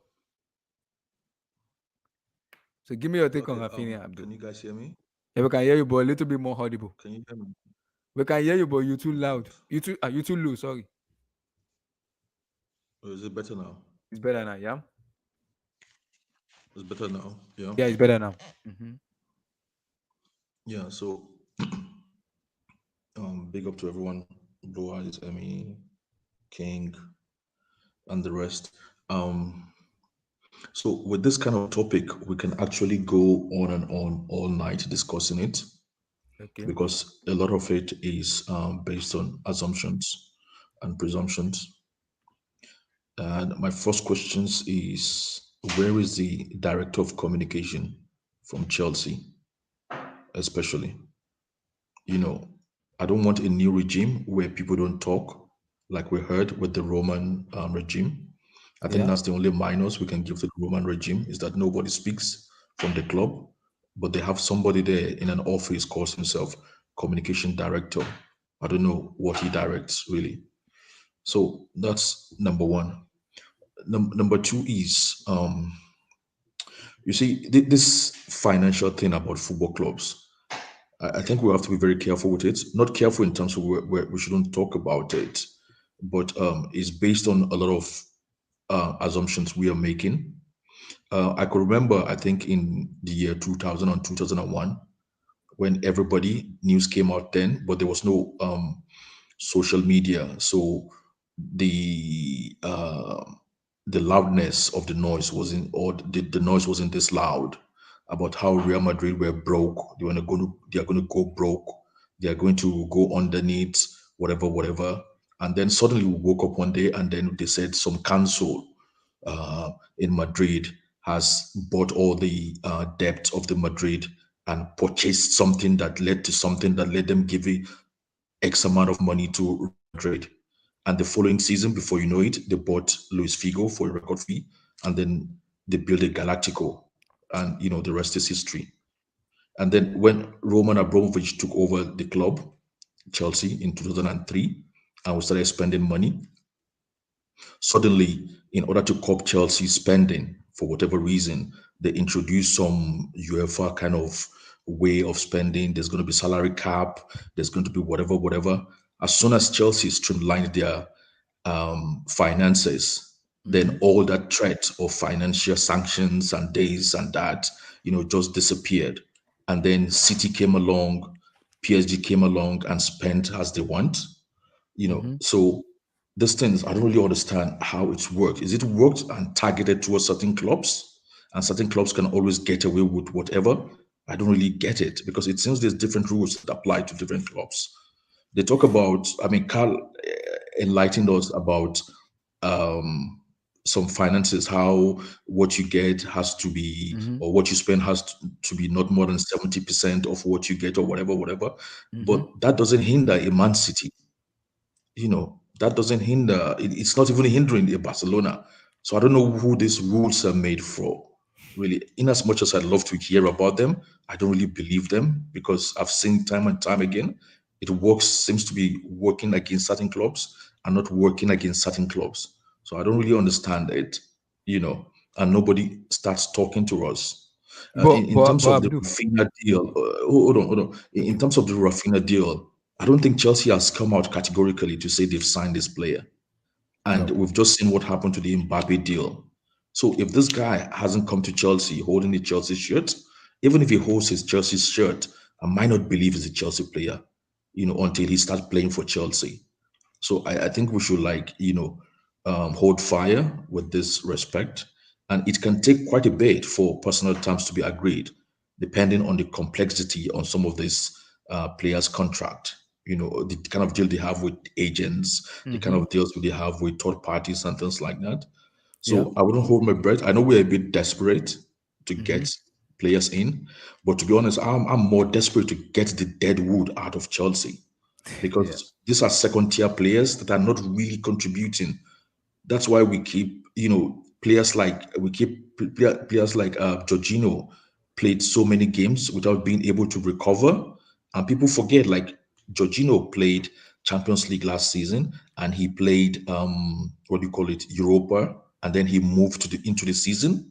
So no wonder we couldn't get the best out of a Jorginho. But then we have a Ross Barkley's and Robin Loftus-Cheek, who are not really making impact and trying their best to snatch off the shirt from this guy. You know. So I'd rather we get rid of all these, second tier players and third tier players like Babarama and Batshuayi. What are these players going to play for Chelsea ever? So why are they still on our books? Of course, people will say, "Oh, we are making money from loan deals." Well, I don't know. I'd rather we make football rather than make money, to be honest with you. But So but but, this, but this Abdul, Rafinha deal, I'll still be patient with it for a little while. But it seems there's people playing games. Oh, I just don't know, because we for don't have me, it's players. like a leverage for me because Matt Law himself came out and said Todd has come out, has had a conversation with Deco on his Zoom call, and he told him, "We're gonna give it to Friday. Make your decision on Rafinha. You, the agent, and Rafinha himself. Decide or we walk away. Because we have other deals to do. We can't be waiting on Rafinha to tell us we want Barcelona and later on we're stuck on personal terms. There's a problem. You know you Yeah, make your I decision mean, because I'll start having sleepless night about players coming into Chelsea if at the end of this July, maybe last week of this July, there's no significant signing by Chelsea. That's when I will start getting worried in a way. okay. But to be honest, I'm more desperate for us to get rid of certain players from Chelsea. So, you know what my thoughts are about Rafinha. I mentioned it, like, is it Yeah, you said it. 2 days ago or so? So I'm not going to be having sleepless nights about if we sign a Raphinha or we don't sign a Raphinha, to be honest with you. Fair enough. Oga Blue Eyes, Raphinha, and Deco is his agent. And I think for me, what Deco is doing is playing the leverage with Chelsea. I think with Barcelona because he is the Barcelona club ambassador.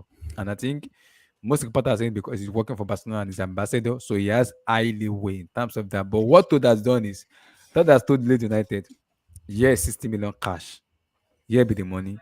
We want Raphinha. This is the money. An agreement has been reached already between Chelsea and Leeds. Where the problem is personal terms with Raphinha and Deco. But because Barcelona has already agreed deal with him around February, but they were hoping Leeds is gonna get relegated, so they will be able to pay like 25 million. But fortunately, Leeds came off the Premier League and they didn't relegated. Now Leeds said, give us 65 million or no deal. And Chelsea came and said, this is 60 million straight cash. You're gonna get your money straight cash immediately without no issues. And Fabrizio said last night, even this morning, Barcelona didn't make a deal. They only make a call and say, okay, how much do you want to pay? Lead was like, immediately, nope. We have to respect Chelsea. The money is on the table from Chelsea. If you can't pay the 60 million, just move your way. Just go. That's it. We gotta respect Chelsea. This is the money. Pay the money or move on.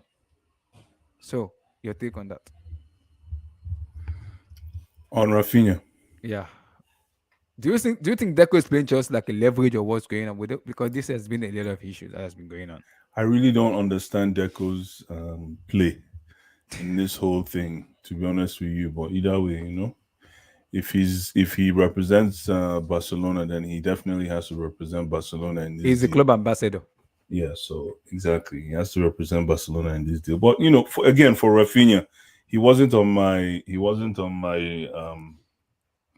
list, and I don't think we had him on the radar. I don't think our scouting team were actually looking at Raphinha. I think this is a deal that just showed up in the midst of we looking at other deals. Raphinha just popped up and we decided to play ball. So, again, like so many other people, I'm not losing sleep if we don't get him. The only justice in that deal is if we can take it away from Arsenal. But in terms of value to the team, he will add value, but man, Ingo join line. He will join the line. There's other players on the team that can do exactly what he's doing by even doing less. So people are talking about Raphinha as if he's going to come in and walk into the side. No, he's going to have to. He's going to have to. He's going to have to do what he has to do if he wants to wear a shirt. If not, he will be rotation player, man. He'll be a rotation player. So for me, whatever it is, if Chelsea wants to flex and get this deal done. But if it's going to take us to 70 million, then no, man. No. Chelsea already table 60 million already. And what the problem is the personal terms. It's not about the money. It's the personal terms. Because Raphinha already agreed with Barcelona like since February. Because Barcelona were hoping Leeds is going to go down. So they'll be able to leverage and pay the money. But Leeds said no. We came up to this the is Premier also League. a lesson. Abdullah, this is also a lesson to Chelsea fans out there, including myself. Anytime you hear a rumor, just don't think it's real, man. 2 days ago, we had Raphinha in the bag. Yeah. 2 days ago, I saw there was how many streams live that evening. Raphinha signed, Raphinha snatched, hijack. Now they want hijack us. So, man, it's crazy. So, guys, if you're not sure about something, just don't get too excited. But Blaise, let me ask you, Blaise. Do you think Deco, the agent, is playing Chelsea? Who is he playing between Barcelona? Because I need to understand. Because for me, man, it's like leverage. He's not playing. He's doing his job.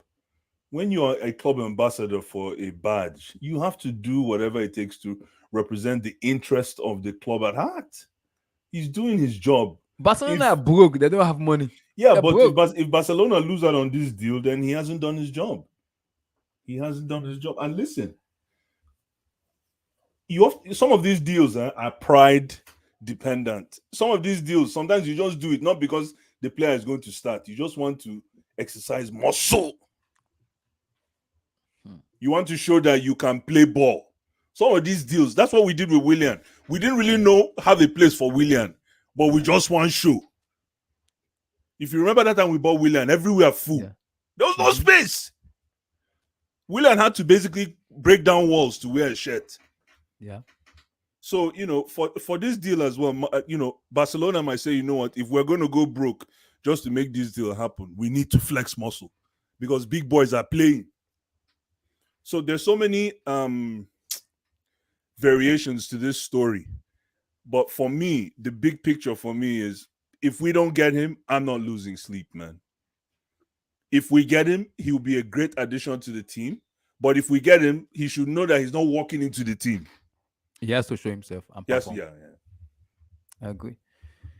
DB, Raphinha. Give me your take on Raphinha. DB.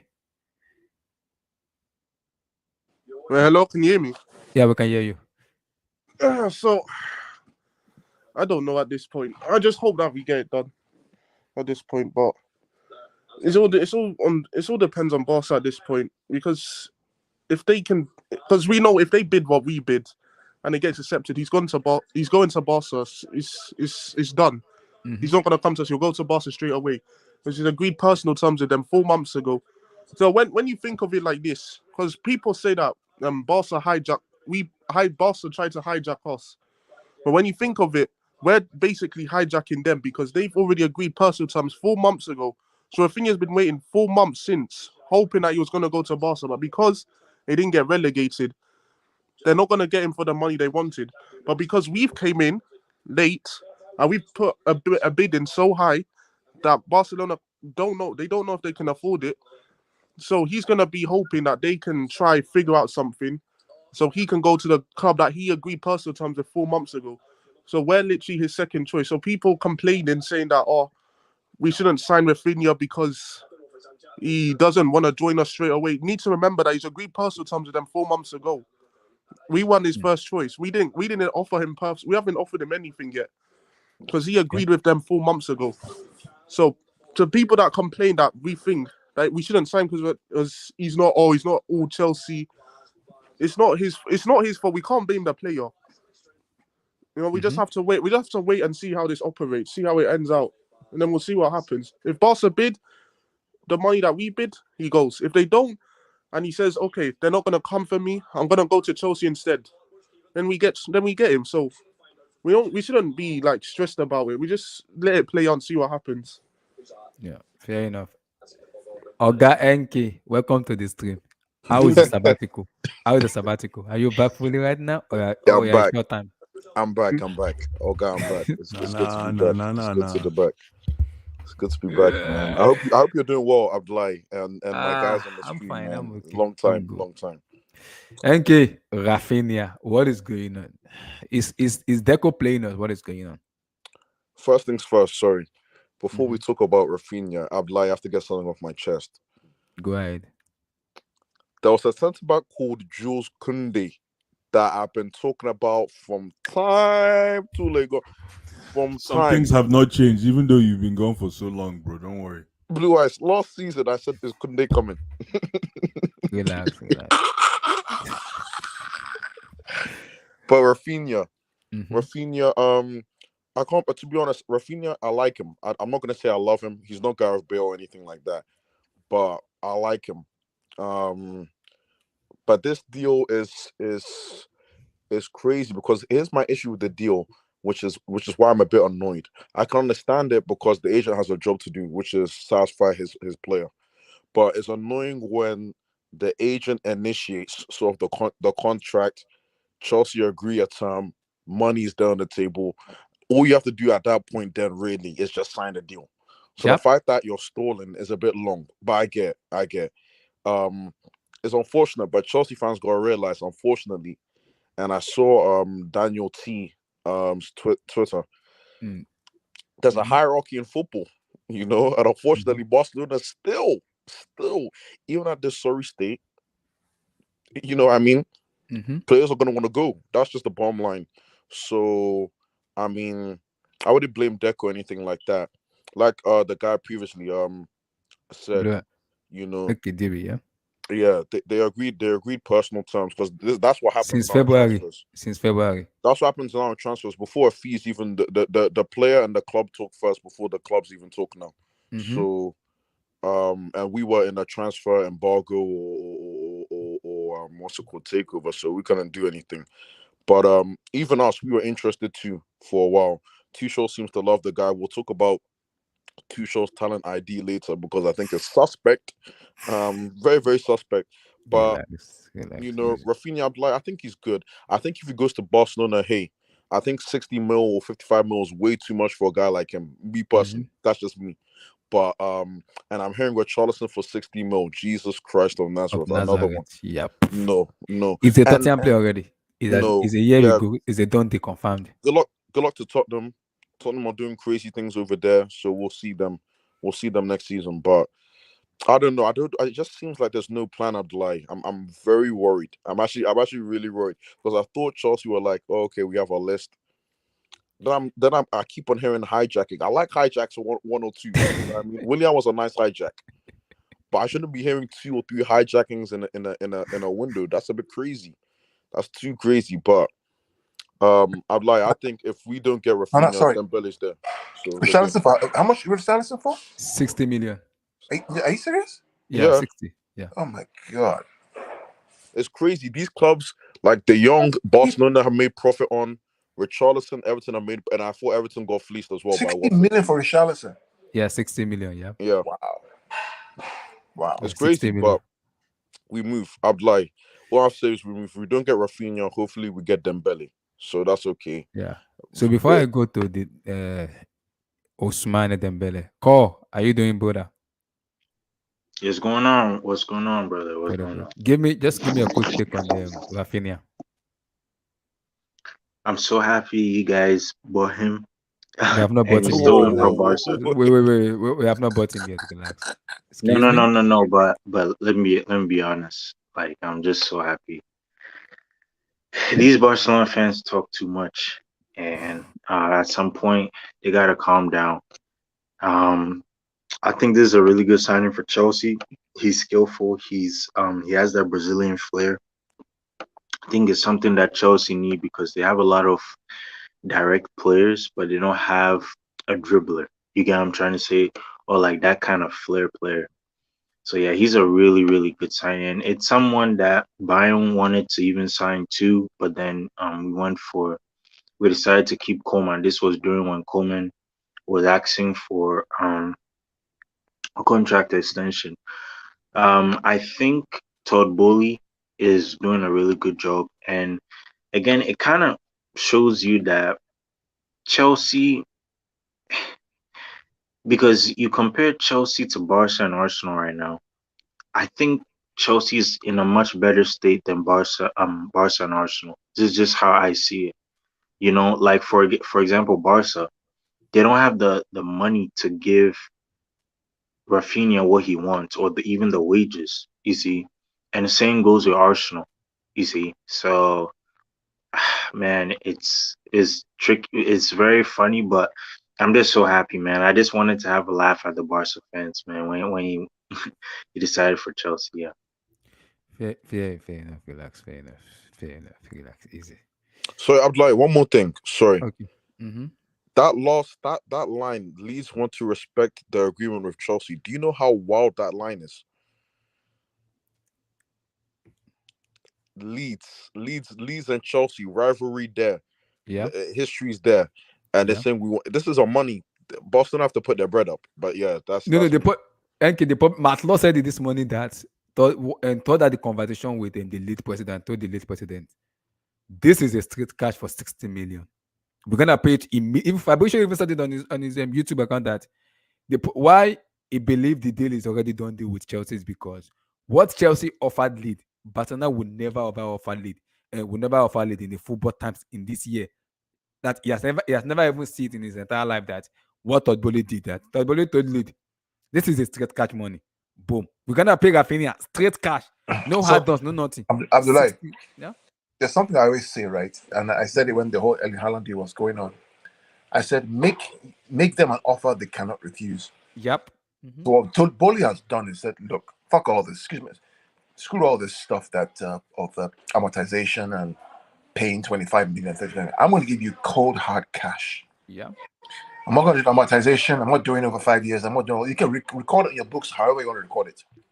Here's 60 million pounds cash. Now, the reason he can do that, again, the reason Boli is able to put down straight cash is one reason and one reason only. Because Roman cancelled the debt of Chelsea. Yeah. Are you following me? Mm-hmm. Without that 1.8 or 1.5 billion being written off, Boli could never have done this. He would have to look at the payments he has to make to service the debt. Yeah. Yep. As of today, because we have zero debt, you're able to flash the cash and make that transaction. Yeah. Yep. Are you following me? Yep. And we Our talked about this our working months capital and is high. months Yeah, on without. end, right? Mhm. The financial. Yeah, but you also position want to protect the fact that you also want to protect that leverage of not having any debt. So you just don't flex that muscle on No, we're buying an on asset. every that's- no. What I'm saying is you don't flex that muscle of trying to leverage that debtlessness on every tiny deal. But Blue Eyes, the other on side every of the on transaction, every tiny deal, Blue Eyes, because there's Blue going to be Eyes, bigger fish to fry. there's another There's a side of the stadium that we got to build. Yeah, but Blue Eyes, hear me out first, right? Yeah. The other side of the coin is that you're still going to sell players. Don't forget. That's the other part of the equation. You're going to have sales. Your sales. Carl, let's not get it twisted. You're spot on. What you just said is absolutely spot. All I'm saying is because you said the one good thing is because we're debtless, which is true. But I don't think it's wise to leverage to access that leverage yet. I hear you. I hear what Marina you're saying. guy, boy. This Marina guy. You understand? I don't know if it makes any sense. No, I hear you. Yeah, because if we start leveraging that, then we're going to burn that. That's a huge credit leverage that we're going to destroy. I think we're smarter than that, though. Yeah. Well, I hope so, because it's not, amortizing 50 million is not a bad idea, man.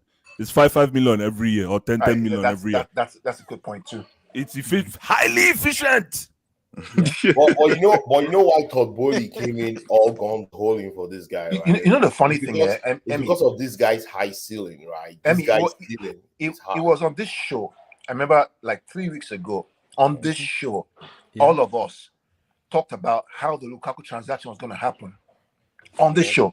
Yes, I remember. I was here. Yeah, we talked about it. Yes. We all talked about it, and exactly how we talked about it is exactly what happens. It's almost like Juju, where we talked about the loan, how it's going to work, what's going to happen, how Chelsea sees, how many times going to benefit. Exactly. That's why I take this show extremely seriously, and it's one of the shows that I personally like joining because we talk ball. We don't just talk shit. And what we talk about here is what people analyze other places. And exactly. Yeah. So, guys, who's Leeds' replacement for Raphinha? If he's this not the Leeds show. This ain't the Leeds show. We don't care. No. We need to talk about Leeds. This ain't the Leeds show. Yeah, I think they'll find someone. I know you're bigger than Leeds, but no question. I'm hearing them on the go for. I don't know how to pronounce his name. His name is Gatpo, whatever is. I don't. That's his name. From PSV, right? I didn't know. Yeah. Oh yeah. Isn't he Nigerian? Nigerian? I think he is good. I think he's Nigerian. That's his name. His name is Gatpo. I don't know if I pronounce it right. I mean, one thing we know is that Leeds are going to have a lot of money in the bank. Hopefully, they stay up. Yeah.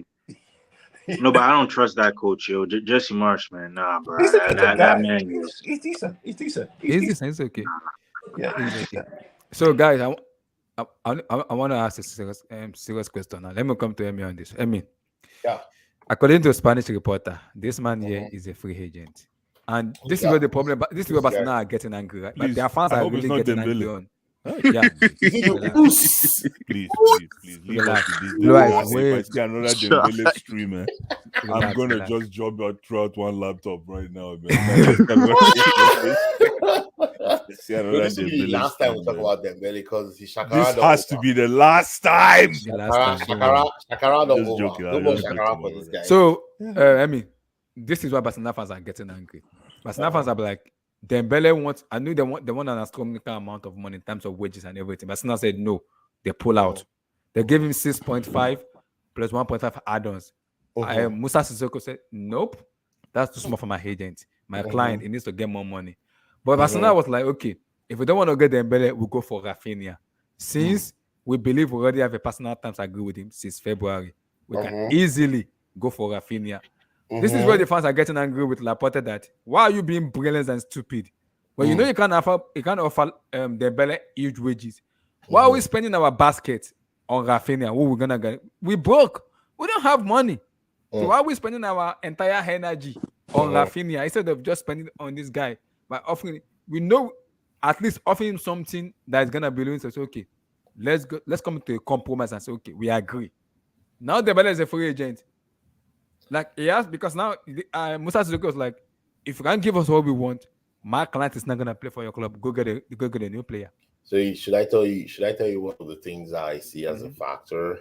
And I'll just be straight up. This is a black brother, man. Like, you have to just drop that card. I'm sorry. He's a black brother, and he has a black agent too, bro. It's not going to fly. I have to be very straightforward, right? Because nobody doubts what this guy has given to Barcelona in the last 6 months. Sorry, say that again. Can you say that statement again? Sorry. He's a black brother, and he has a black agent. Okay. Why are you laughing at me? What's so funny? Okay. So preach, Abby, preach. This guy, nobody doubts in how many. If not for this guy, Barcelona would have been where they were when Xavi came in. Remember, when Xavi came in December, Barcelona was 6th or so. They were 6th in the La Liga, right? This guy and Pedri were the reasons why Barcelona climbed up the table, went on that long winning streak at the time. They beat Madrid, right? Yeah, 4-0. Yeah, they beat Madrid. At Camp Nou. Yeah, at Camp Nou. Yeah, they beat Madrid in the Clasico. I know Madrid doesn't want to pay him. I say Madrid. Barcelona doesn't want to pay him. They probably think, nobody's coming for you. Nobody believes in you anymore. You've not played, consistently at this level. So, it's okay for Barcelona to come and say, hey, we're broke. We don't have the money to afford your plenty money wages like it used to be before.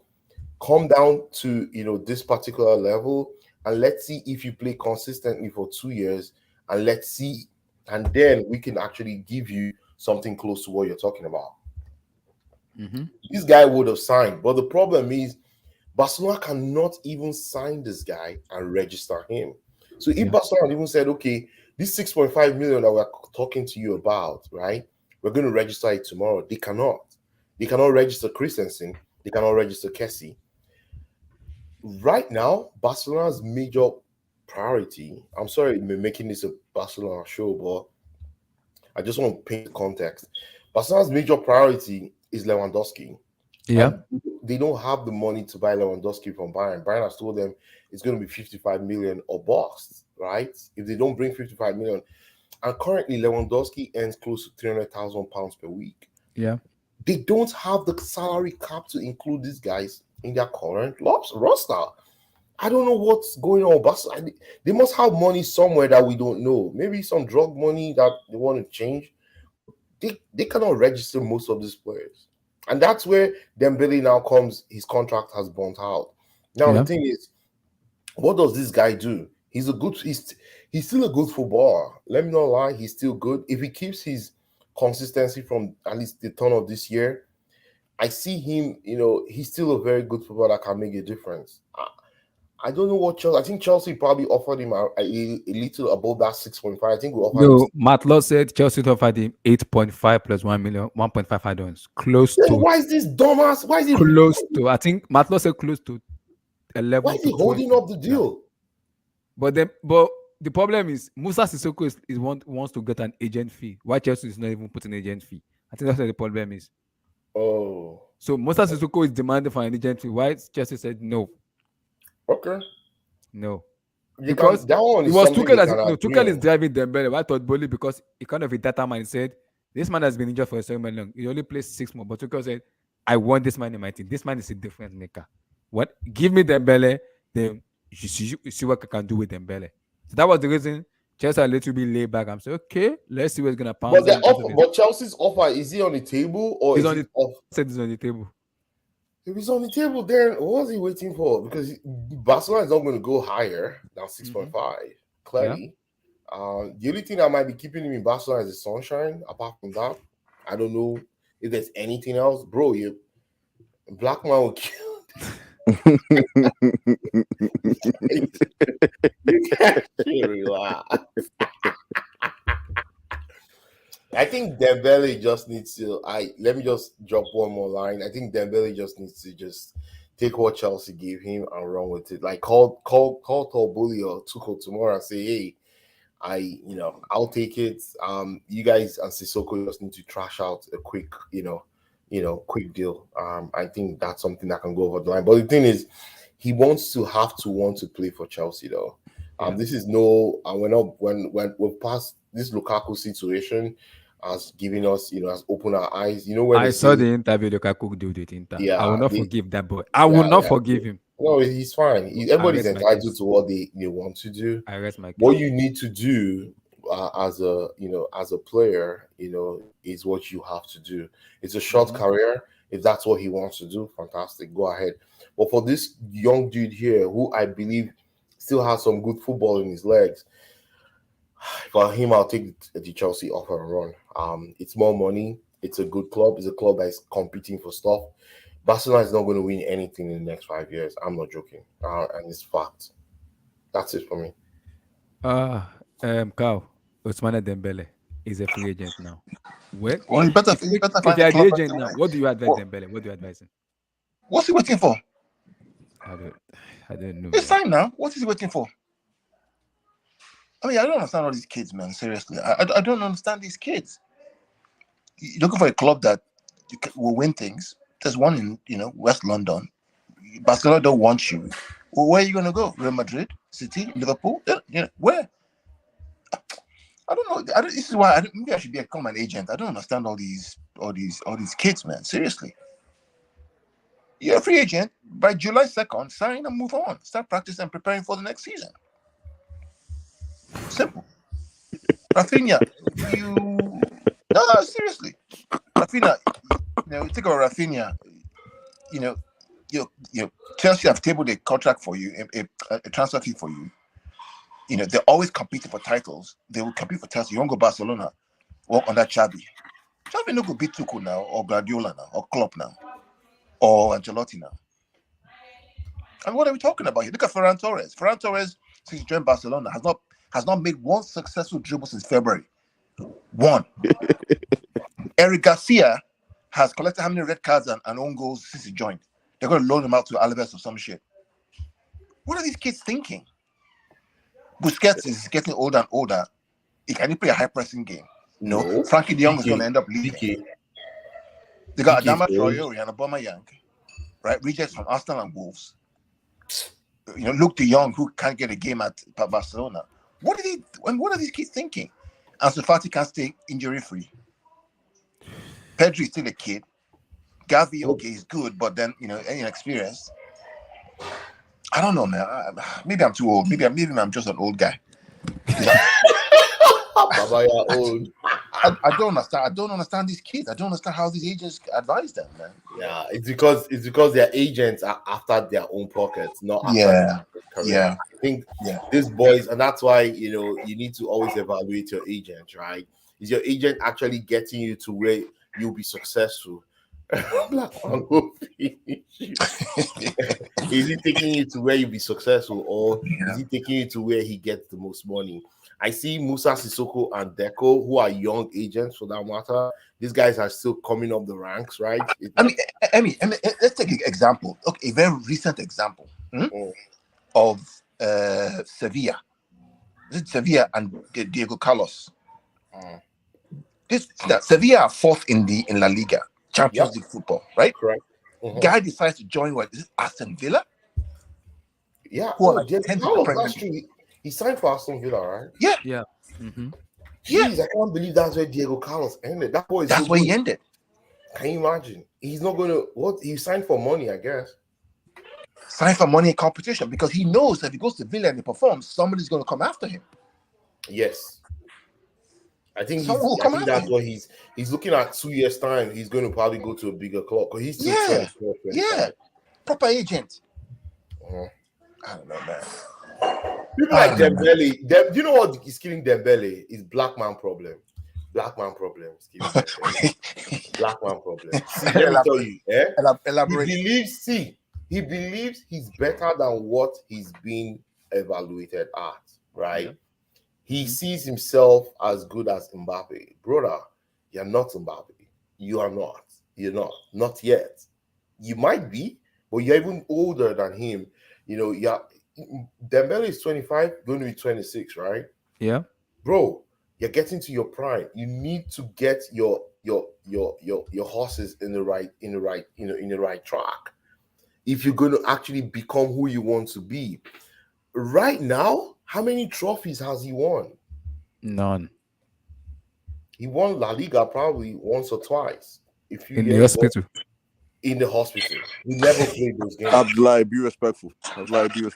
No, but it's a fact. It's a fact. How many pictures have you seen of this brother playing in a final he's not. Yeah. And this guy is so talented. At the end of his career, he's going to be like, oh boy, what did I do? They say, nah, small money. See, small money. You just need to get yourself in the right club that has the right project and channel your energy to actually showing people that, hey, this is who I am. You know, and I think that's I don't know who is advising this. Like Carl said, I don't know who advises these young kids. Like, bro, you just need to put in the work and show yourself. You're good already. We know you're good. Just go somewhere and show yourself. And stop just thinking who's going to pay you 400,000. I think about £400,000 per week. Who's going to pay you £400,000 per week? Who are you? Can you stop? You know the funny part is, I think the problem is Barcelona already know that he wants to move, that he's not going to renew. And I think even the very highly reported in Barcelona said they have a feeling that he wants to join Chelsea. That's the feeling, because they said ever since they've already proposed I think they proposed the deal to him in February. Musa Sissoko said no, that Ferran Torres is getting paid higher than Ousmane Dembele, and it's not even half better than Dembele. That he doesn't want his agent to sign that deal. Then everything comes down. So since then, they'll be having that feeling that Dembele wants to go to Chelsea. He wants to play with Tuchel. Tuchel has been talking to him. So yesterday, when they were kind of giving the contract, Musa Sissoko said no. That is too small. But Abdullahi, let's just take a moment to talk about what you just said. Tuchel wants Dembele, right? Dembele, yeah. He told Bole already. Even Matlo said that. Tuchel told him, this is my different manager that you worked with before. He was successful under. Wants you to join a club that can win the Premier League and win the Champions League, and you are wasting time. I don't know what's wrong with it. I don't get it. I just don't get it, man. I'm sorry. These are the things that I scratch my head and say, what the hell are these agents doing? Because as an agent, your interest is to be the advocate for your client. Mm-hmm. What's in the best interest of your client, not what's in the best interest for yourself. Mm-hmm. Mm-hmm. I don't understand it. Let's look at Declan Rice. All this one we West Ham, they talk saying I want 50. They just waste their time. They're just wasting that. They're just foolish. Yeah. Because that kid won't sign a new contract, and in a year or two's time, when he has 2 years left, he's going to go for less than what they can get right now. Mm-hmm. It's just okay. You won't let me go. Okay, 150. Keep saying 150 now. In 1 year's time, we'll see where that 150 go there. Because they make top 4. You're not. Mm-hmm. Yeah. And your revenues in 2 years, will will be 25. Right. In fact, you're not making top 6 because you're not going to make Europa League. And your revenues are going to go down. So if you want to cash in on Declan Rice, now is the time to do so at a reasonable price. I just, man. I swear. Maybe I should come in. Ousmane Dembele. What is going on, please? Walking. So because Ousmane Dembele hasn't signed the deal, it is a black man mentality problem. No, his agent is Musa Sissoko. You see the problem. You see, That's it. You see, Blue eyes. I no, know is blue it, eyes are no. So taking that because for. Musa Dembele, a Blue man eyes. who is Musa Sissoko. probably Musa Sissoko. He's Mus- a legend. Musa Huh? Sissoko, Musa not Musa Sissoko. Dembele. oh yeah, What's this black man mentality? Sissoko, Right? Sissoko exactly. So because What's the black Sissoko, man his mentality? agent, Abi. Yeah, Musa Sissoko, yeah. Blue eyes, why are you so But tired? Blue Eyes, I heard from a Barcelona fan, they told me yesterday, he said Blue eyes, you Dembele so has to tired. eat. No, Blue Eyes. No, the reason I'm They said, tired wait. is when I heard from a Barcelona fan, he when tweeted a me deal is yesterday. not done well, then it becomes a black man's problem. I don't like those Wait, kind of wait. things. Blue Eyes, Those Blue kind Eyes. of things Because don't sit well with me. I heard from a Barcelona I Blue Eyes, get excited when I hear those kind of statements because that is not the case.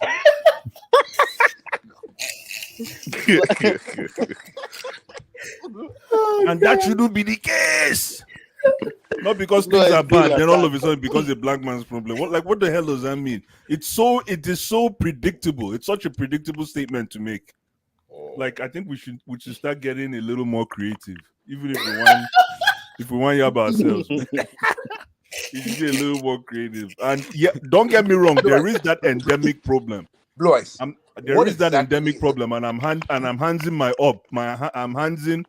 upping my hands to that. But at the same time, Blue eyes, if somebody's trying to chase, explain to us what it is. if somebody's trying to chase their future, especially somebody like Dembele, who's gone through the rigors of top class football and is finally finding some rhythm. Mm-hmm. You understand? And he's trying to chase the bag. Now, if the guy is chasing 200, 300, let him chase his money. This is the same thing that happened to Rudiger. People are cursing Rudiger. Why did Rudiger leave? But if you look at the intricacies of the reason why he left, you know that guy wants to eat. Yeah. So if Dembele wants to eat and it's not the way we, or Sissoko or wherever, man. I'll do that. Please, it's not a reflection on. There's no black man anything, man. I beg. Which one be black man something? Emmy, come outside. Oh. You have to come outside and explain yourself. Emmy, come outside and explain yourself. Come outside. We outside here, okay? We outside. I say, it's because I had to come out clean because I cannot make. Everybody has the same problem. Why is it that when we have a problem, we label it? We can't understand why this young man who has so much potential is just not. I understand. He believes he has to be somewhere. What I'm saying is, I'm actually defending him because I'm actually saying that, it's because if this kid was a Spanish boy and had a white agent, what I want to show it will not be what we were talking about. Mute your mic for what I want to show now. Just mute your mic first. Don't say a word. This is his agent, Musa Sissoko. So mute your mic, Blue Eyes.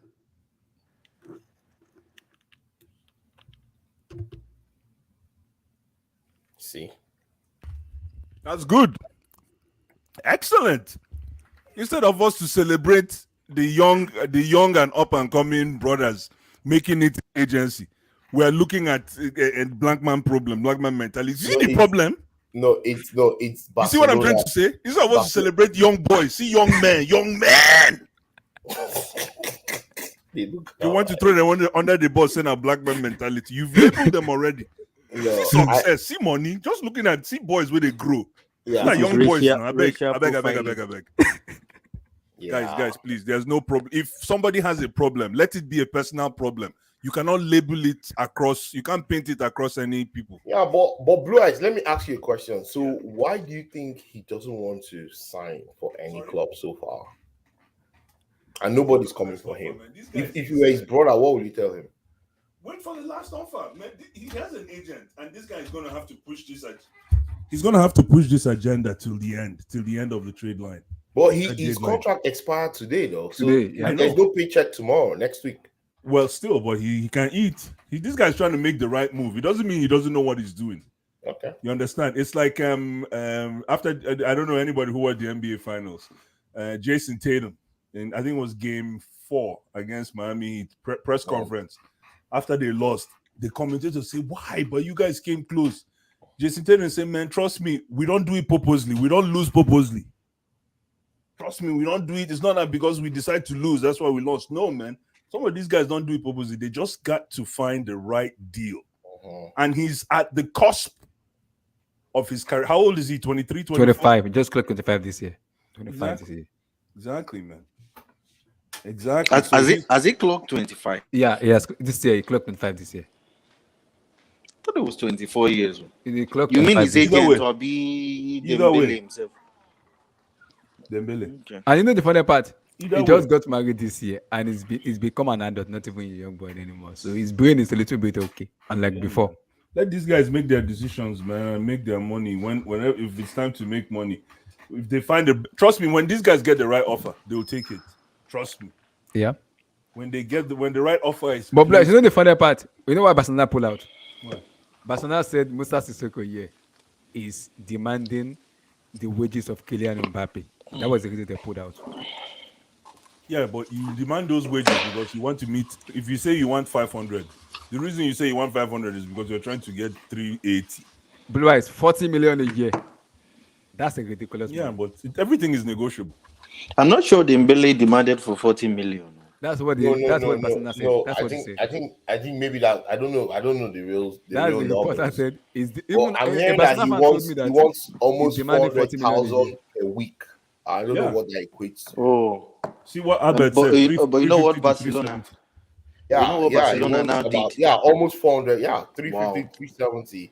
That's not possible. Nobody's going to pay that in this economy, in this Russian, in this war economy. It's not possible. But instead of Barca to increase its offer, they now reduced it to like 120. 150.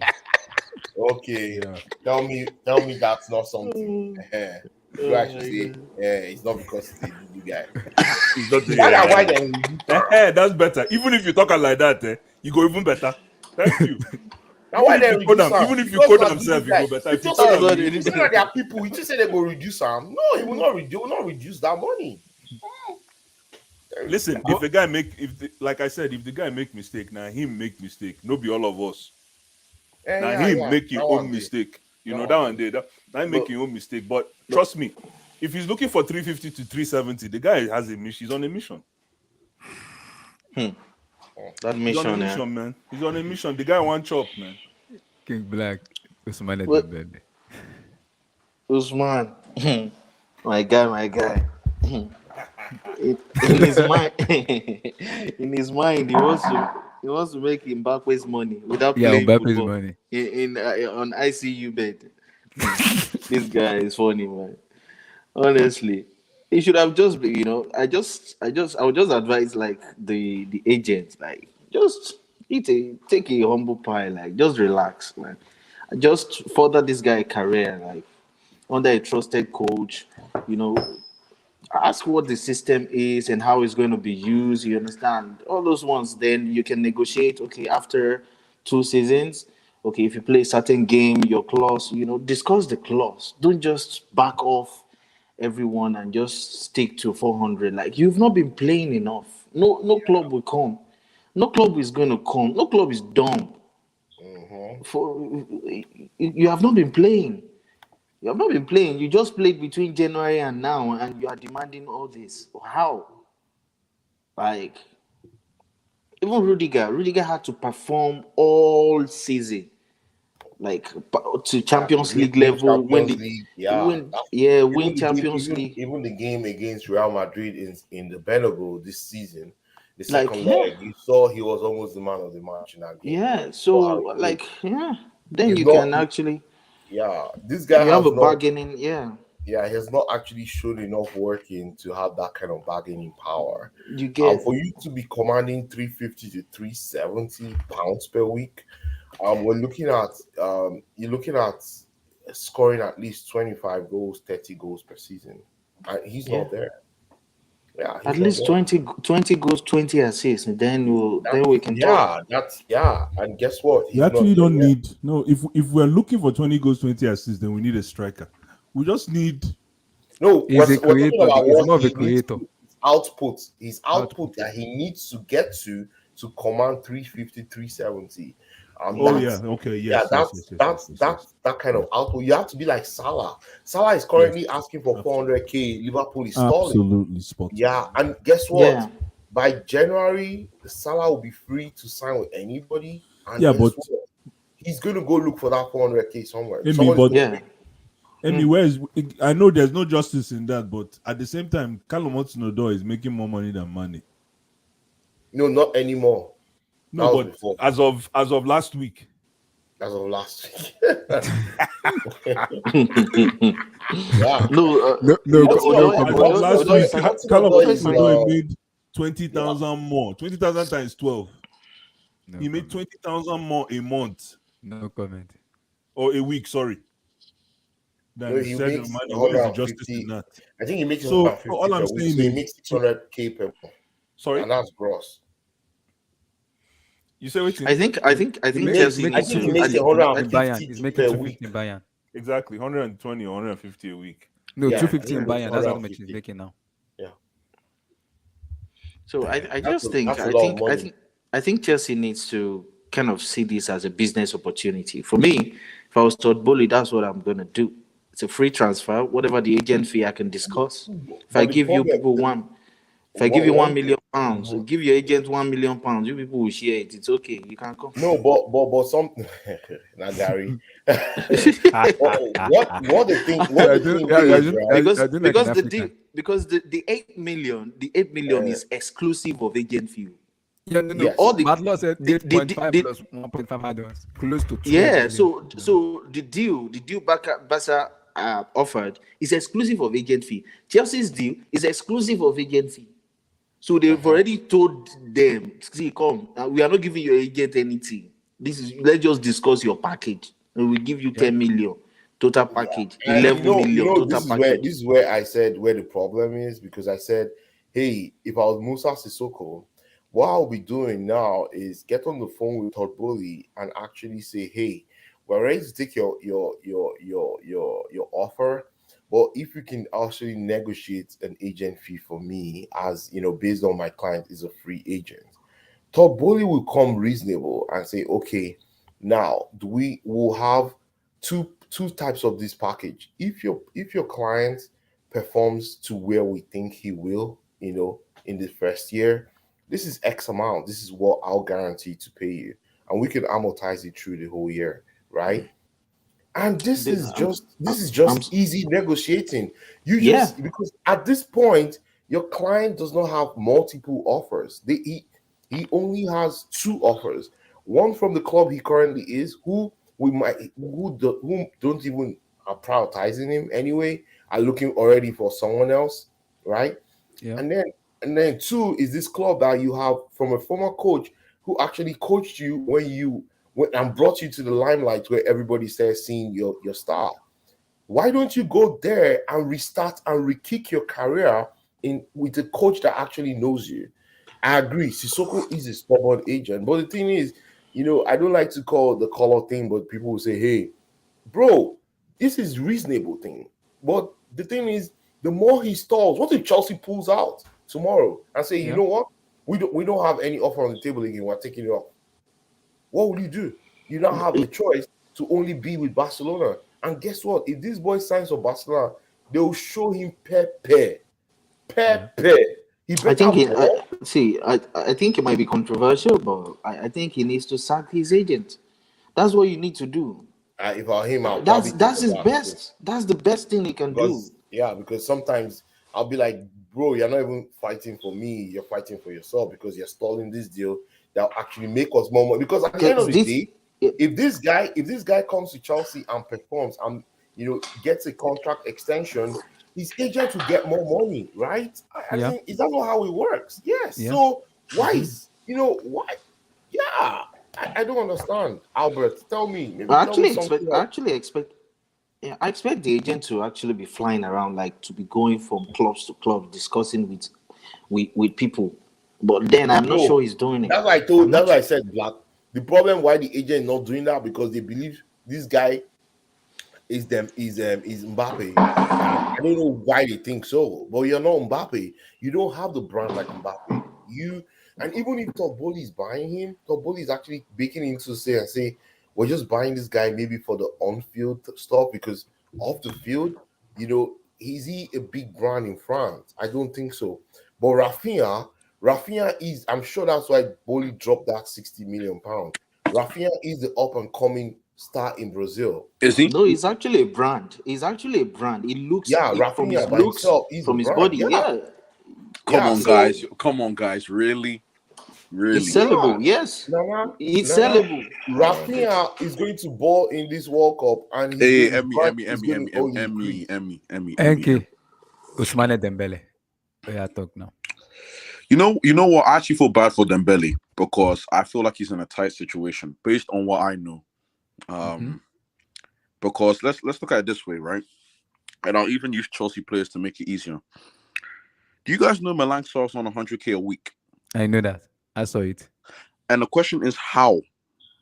And when you're a free agent, normally you're supposed to get a big pay rise. That's just standard.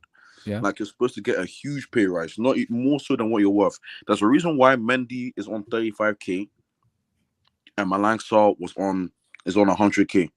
There's a reason why Aaron Ramsey got that deal in Juve, and I could go where Rudiger got his deal, got his money. The issue with Dembele is that he's at Barcelona and they can't afford to pay him. So he has no leverage to the point where I feel like Chelsea are, I'm not saying lowballing because they're doing the right thing. You're not going to overpay for someone when you know that you don't need to. And that's the situation it is. So the Dembele, I don't even really want to hear the agent stuff because the agent works at the behest of the player. If Dembele wanted to sign, he would sign. But it's a situation where he's trying to get his bread. And I can't hate on that. I'm not going to hate on that. That's just the truth. That's just the unfortunate truth. Barcelona are too broke. And it's a waiting game. You're going to wait and see if Barcelona are going to pay him, increase their offer. And you wait on Chelsea. That's just life, unfortunately. And you guys are saying, yo, do this and do that. You can't leave bread at the table at any stage of your career. I'm sorry. That's just not beneficial. So it's tough. It's tough. If I'm Dembele, I would wait. And I know it's annoying. As fans, it's annoying. But if you look on the outside looking in, he's trying to get his bag. It's not even about Mbappe or anything like that. When you're a free agent, you're supposed to get your money. That's just the truth. And another side to it is Barcelona is just more attractive than Chelsea. Even in 2022, Lewandowski wants to go there. There's no reason for him to go to Barcelona. He wants to go there. At this point in time, Barcelona are just more attractive and world football. I don't know why, because it doesn't make sense. But in 2022, Barcelona are more attractive. I don't know why. Please. Christensen left. To Barcelona. I don't know why. But Christensen is not registered for Barcelona. Yeah. Emmy, I've checked this up now. Barcelona sold their TV rights for the next 25 years so they could register Christensen and Kessie. Check it out. Kessie. Yeah, I know, but they're still. I don't know if you were here when we were talking about how much they need. That they need 500 million euros this summer to come in, and they've only been able to raise about less than half of that. Right? They need to sell more players. They're in a big mess, right? So even if after they close out that 500 million euros, guess what? They can't still sign. They're signing. It's a mess. Like if you hear tomorrow Barcelona is sold or they declare bankrupt, don't be surprised. They're in a big hole. Mm-hmm. You know why? Because they still have those players that pay. Someone like Frankie De Jong still collects 20 million euros net every year. Net. Yeah. It's crazy. But at the same time, doesn't even make sense. Yeah, but if I'm Dembele, you'd have to wait. You just have to wait. And I don't think it's the agent saying anything to him. No, I think this is what pisses off Barcelona. It's the right thing to do. I think this is what pisses off Barcelona fans because they were angry with Laporte that we know Musa Sissoko is very stubborn. He wants to demand high money. Why are we stalking on Raphinha when we don't even have the money to buy Raphinha? Why? Why are we talking when we know we don't have the money to buy him? Why are we wasting our time on him? Why can't we go to someone else and just do our this and make sure we balance the book? Why are we going for players we can't even buy? Attractive players we can't even have the money to buy? That's a good question. I sometimes in football there's a change of scenery is needed. Dembele, they might be looking at Dembele like, yo, I don't know. People might get, sometimes in like when you're a fan and you get tired of a player. I'm not saying they're tired of him, but sometimes just a change of scenery is needed. Maybe that's the feeling they're on. Maybe even if you include the fee, Yeah. right? And then you give Raphinha a lower wage, it might end up cheaper than paying Dembele the full Exactly. cost. I That don't is know what they're finance, thinking. Yeah. but Exactly. you see, Boston are at the point where they have to penny pinch, and Yeah. they have to. If they're selling De Jong, they're gonna get every single euro out of that guy. They're not gonna leave Yeah. anything on the table because they can't afford to. So that's the truth. That's what I'm saying. Is unfortunately, if this was a normal circumstance, Dembele would have been offered 250, 300k by Barcelona, and he probably stays. He Yeah. probably stays, or Chelsea offer higher, slightly higher, and he's considering. No, Now, Chelsea offered 8.5 I plus think they 1.5, they what's close to I think they 10, 8.5? close offer to they close to offered 12 million. Dembele. Chelsea offered him money already. What's I think 8.5? And what's 8.5 million a year net, 8.5 weekly? plus 1.5. That's all the money is 8.5 close. is about 180,000 That's per Close month. to no, but 250. Close to Emmy, does that 250. make sense? Close to 250. 180. That's 250. Everything together. Combine everything is 250. Yeah, 250. Okay, I can see if it's if it's below 200, I ain't signing No, that. no, it's 250. I It's ain't signing 250. that. It's 250. Yeah, But the 250. thing is, you don't have a choice. No, but here's the thing. I mean, this is why I keep on saying you have to be, it has to be a waiting game, because if Chelsea if Chelsea then sign, because here's the sad thing, he gets the short end of the stick. If Chelsea then sign Raphinha, then he has to even he has to even settle. That's the thing. So I don't know what he can do at this point. He But might take the that offer. It's a risky game. It's risky, but Emmy, you can't leave money on the table. That's just how the world works. You No, can't I leave know. money I on the know. what table. I'm saying is So, it doesn't even have the bargaining power. That's my Yes. own. That's my Yes. part. It I think doesn't that's have the the starting point. bargaining power. He doesn't have the You know? bargaining power Yeah. So if I have yeah. something that is crucial to the club, then I have the bargaining power. It doesn't have what is crucial for the club. It's a 50 plus game a season for any club that wants to challenge to win the Champions League. It's not going to promise them the Champions League. He cannot pick up the mic and speak to the Bernabeu, no camp, and speak and tell them, fans, I'm going to be bringing Champions League. He can't. So he's not in a position to make unnecessary demands. He was supposed to. They offered him a contract, right? They offered him Yeah. 250 or something like that. He said he huge. wanted 400, right? Yeah. Why are you demanding 400? No, he has every right to. He has every right to. He has every right to. Why? What Because power? this, What bargaining power does he this have? no. Here's the thing. When you are a free agent, you're supposed to get paid. It doesn't matter who you are. Rudiger shouldn't be asking for. Well, What? I don't want to say shouldn't. He asked for it, rightly so. He asked for a high wage. That's what's supposed to happen. When you're Yeah. at the end of your deal, you're supposed to get paid. But what I'm Unfortunately, saying is, like, this guy was absent for 4 years. It was a 5-year contract. Mhm. He was absent for 4 years, Mhm. being treated by this club, being paid heavily. Mhm. And then on the 5th year, you were offered an improved contract, and you said you don't want that, you want Mhm. double of that. Yeah. It doesn't make sense. Well, it makes sense. It makes sense because if you let's do it this way then, yeah. Let's do it this way. And he's aware of the financial situation of the club. He is 100%, but you can't. You see, this is the thing that the fans are trying to do. You can't take less.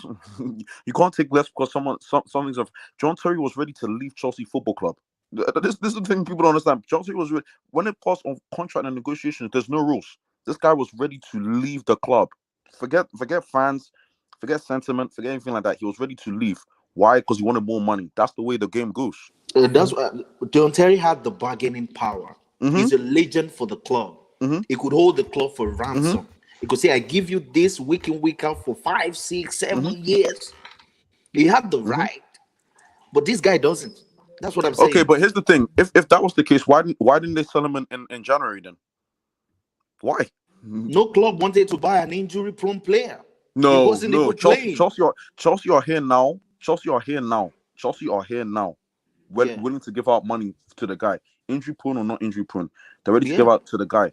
Chelsea, to be fair, transfer embargo, but even then, you're telling me no team would have put up. But if Barcelona is saying we are selling this guy, take whatever money you can and move on. You don't do that because there's talent is still there. Clearly, unfortunately, the guy's talented.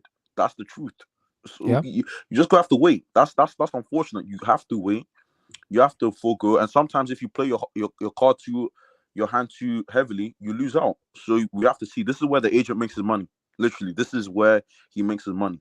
That's just the truth. For me, it almost looks like, imagine Pulisic holding Chelsea for ransom right now. He can't. He's not in the No, he best can. position No, to but do he it. can do. He can. How? Any player. If a player's coming up to the contract and says, "I want this," and the club has every right to say no. We don't want to give it to you. Let him walk. The Man United did that with Pogba. That's a talented player. Let him walk. It's okay. If he's good enough for you, you resign him. That's how it goes. Ramsey, do you know how much money Aaron Ramsey got paid when he went to Juve? It's a joke. It's a joke. It doesn't matter. There's no rules, especially when you're at the end of your contract. Someone has to get paid. Fair enough. Let me hear Abdul. I know you adore this boy very, very well. I know you speak very highly about him. Ousmane and Dembele, the hosts. Abdul, mute your mic. Someone should give this agent 2 million and let's have this guy Abdul, sell him for 7. Ousmane Dembele. Your take on Dembele? Yeah, about what? About his situation? His situation, yeah. Yeah. So the thing is, let's not be surprised if Barcelona don't sign either Dembele or Raphinha, because I don't think they have a clout really at the moment. Yeah. And they're both wing players, and I think they can probably forgo the two of them just to have what's this guy's called, Lewandowski. Lewandowski, yeah. You know, and let's not be surprised as well if those two wingers end up at Chelsea. Yeah, I wouldn't be surprised. I won't be. So that's the key. Yeah. I think for Dembele, what he probably needs to do, because he's 25, and 25 is not really a small age in football. You know, at 25, I think Pele had won 2 World Cups, and at 25, Maradona won his World Cup then. So let them not think they have another 25 years to play football. I think in particular what Dembele needs to do is he probably needs to do what a Thierry Henry did, or maybe a Ian Robben did, where you don't go to like the biggest club, but you go to an environment that is very stable and suitable, and where they want you, and where you can challenge for titles as well. Basically, a positive environment where you can still have a successful football career. So I think Chelsea will suit a Dembele because he wouldn't get the same pressure. Abdul, that you know he the would. funny part? Because Barcelona fans, I have them on the Twitter. And their Twitter is weird, man. And they said they know themselves, the fans knows Dembele wants to go to Chelsea and wants to play under Thomas Tuchel. They know in that boredom that the reason this contract has been stalling since January is every reporter in Barcelona, tier 1, tier 2, has been saying it. Ousmane Dembele has said it. I want to play under Thomas Tuchel. I want to play for Chelsea. So I think Ousmane Dembele has the bigger say by saying, offer my client money, or this man wants to go to Chelsea. So the fans are hungry right now that we're in a situation where Dembele has the power and tell me, give me 400. If you don't give me 400, I'm not renewing. And they know, even before today, they know this man wants to play for Chelsea. He wants to play under But Tuchel. He knows. is he using Chelsea as a bargaining tool? He is. I think that's what he's Doesn't doing. really want He to is. That's what he's doing. really have the conviction of playing for Chelsea. I think that's No. what he's doing. So I think he might just be using Chelsea as a bargaining tool to get what he wants from Barcelona. But I think somebody needs to remind these kids sometimes that you've earned enough money. Just think about football now. No. And nothing else. Just put everything aside and just No. think about football. And what did Blue Eyes say earlier on? He said it's not a something problem. Okay, maybe we shouldn't He call says it. it's not the black man problem. Yeah, maybe we shouldn't use that label. But I think maybe Dembele might have, maybe a Nicolas Anelka problem, or He may have a Lukaku problem, so he definitely has some kind of problem. No, but Abdul, Yeah. what happens? No, but Abdul, what happens if he snaps his leg tomorrow? Then what? Yeah, that can happen to any human being. Exactly. So you have to get the you money can- that you can't leave money on the table, Abdul. You know that. No. What I'm trying to say is, these kids are already millionaires. You know what I mean? They are millionaires. Even if they break their neck tomorrow, they are already, number one, they're already millionaires. Number two, they are young enough to build another career if they really want to. That's good. So I'm not saying leave. If I'm his agent, I'm not saying leave the money on the table. But if I'm But his agent, what I would try to say is, at this stage of your career, you've got what footballers used to wish they had at the end of their career a few years ago. Now they get it early. So then it means you can just pack that, factor to one side and just focus on your football. Yeah.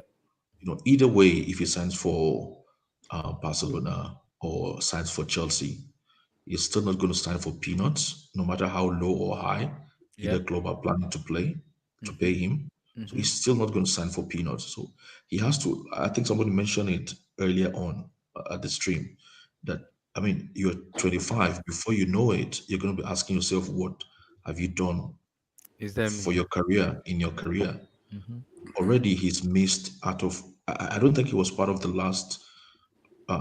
He was part of the French team that won No. the World Cup. Was he? No, No, he he was. was. He was. He didn't play a lot, but he was there. Yeah, he was. He was. He was. He won. He was He part of was. it. Oh, okay. So he was part of the squad, Yeah. but he had the potential to actually be starting, Yeah. but he didn't make his mark in that World Cup. I think the problem is he had an injury.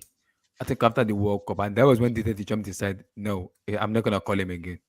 I'm not gonna call him up again anymore. Yeah, but another thing is we keep saying injury, injury, injury.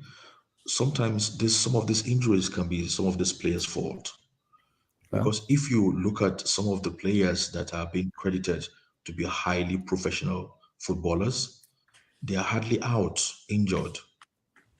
The Ronaldos, the Aspilicuetas, all these players that are really into their regime, they are hardly out injured. It's not that they don't get injured, but you don't see them consistently being in and out of a team because of injury. So some of these players needs to check themselves as well. But unfortunately, some of them have got so big that they can't be questioned or challenged or queried anymore by anybody else. So they're just left to their vices and to do whatever they want to do anytime. He's not let nobody fool anybody that 25-year-old footballer that you're still a kid. You're not. Because maybe if you're not careful, you only have one big contract left. Exactly. So no. So you're saying that. So Abdul, you're saying that. Why would you even say, okay, do this and take as much money as you could get if you're potentially, based on his injury record, this might be his last big contract. Why would you say? Do you understand where I'm coming from? Why would you? Why? I don't understand that. I'm not saying take the money. I mean, don't take the money. But I'm saying money shouldn't be the priority, Yeah. Okay. I especially understand. when you're already a millionaire. You're Mm, already a millionaire. So why is money now a priority and you don't have much left to go? This is all you've worked for Yeah. since you were 7 years old. You wanted to just play football, maximize it. I mean, we've seen footballers at the end of the career, and then some of them start having all kinds of mental issue, regret problems and things like that. It's not because they're not documented that it's not. Some of them even go bankrupt despite the fact they've earned millions. Yeah. exactly. So you have to focus on your career. And I think this is just my own personal opinion.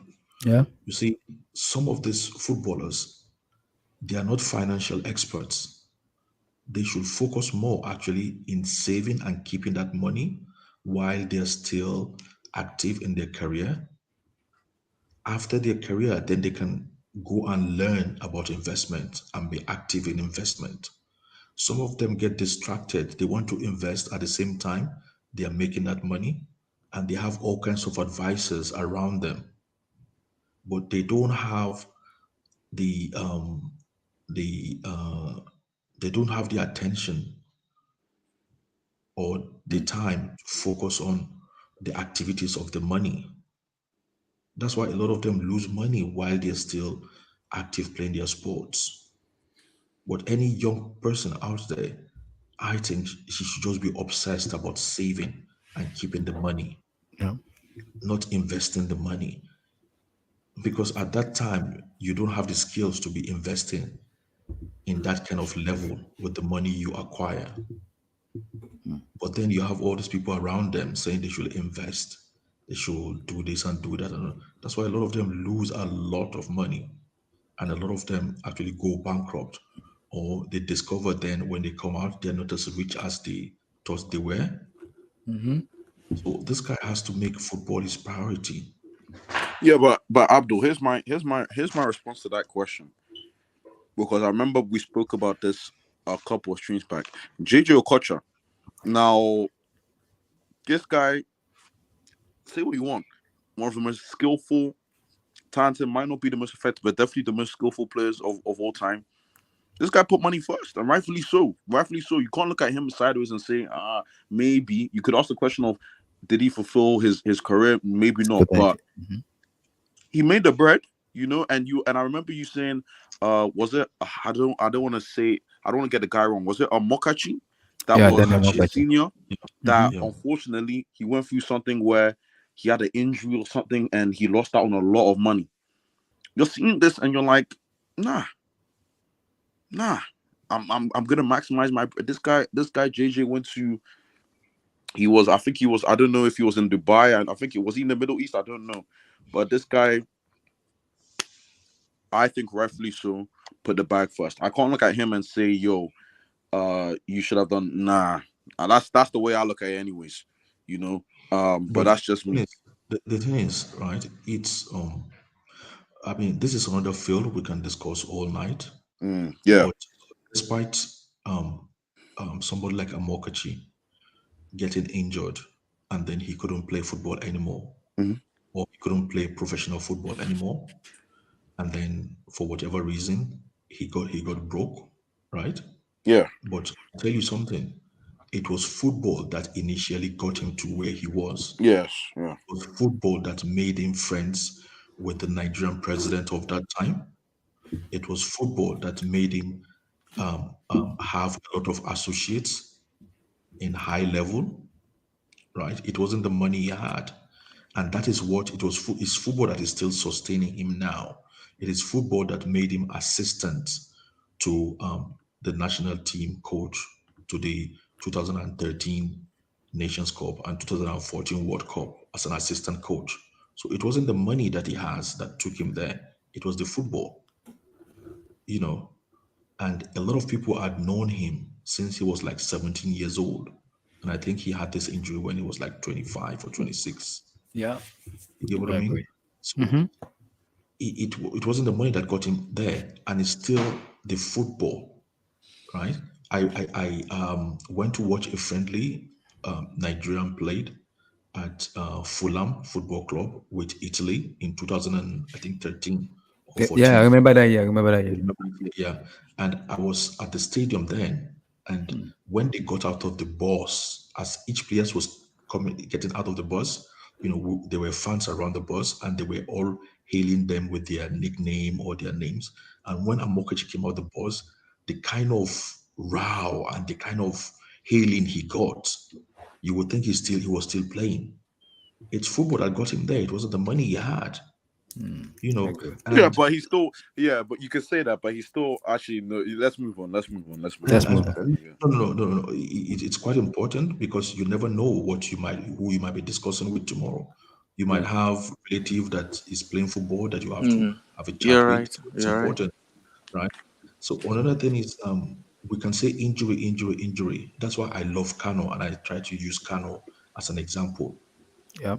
Kano had an open Heart heart surgery. surgery at very early times before he even came to Arsenal, I'll be back. I'll be back. right? And Kano still won a Champions League, played in like about 2 World Cups, won the Dutch League, won the Italian League, won the Premier League, won the FA Cup, played so many years. Kano was claiming to be playing football at professional level when he was like 35. People who knew him said he was 42, right? But he was still playing despite his medical conditions. Okay, so sometimes these are factors that you can't really control, right? But the thing is, you still have to focus on your craft. You have to focus on your talent No, but because that is what got you where you were, yeah, and but not the money. Dembele's The money can sorry. come and go if you're not careful. If you're not Dembele's careful, the money injury, can come yeah. and go. I just Carry on, feel Kano. like comparing Dembele's injury with Kanu, it's just far apart from each other. Like Dembele's injury, like it's incomparable. Like it's horrible.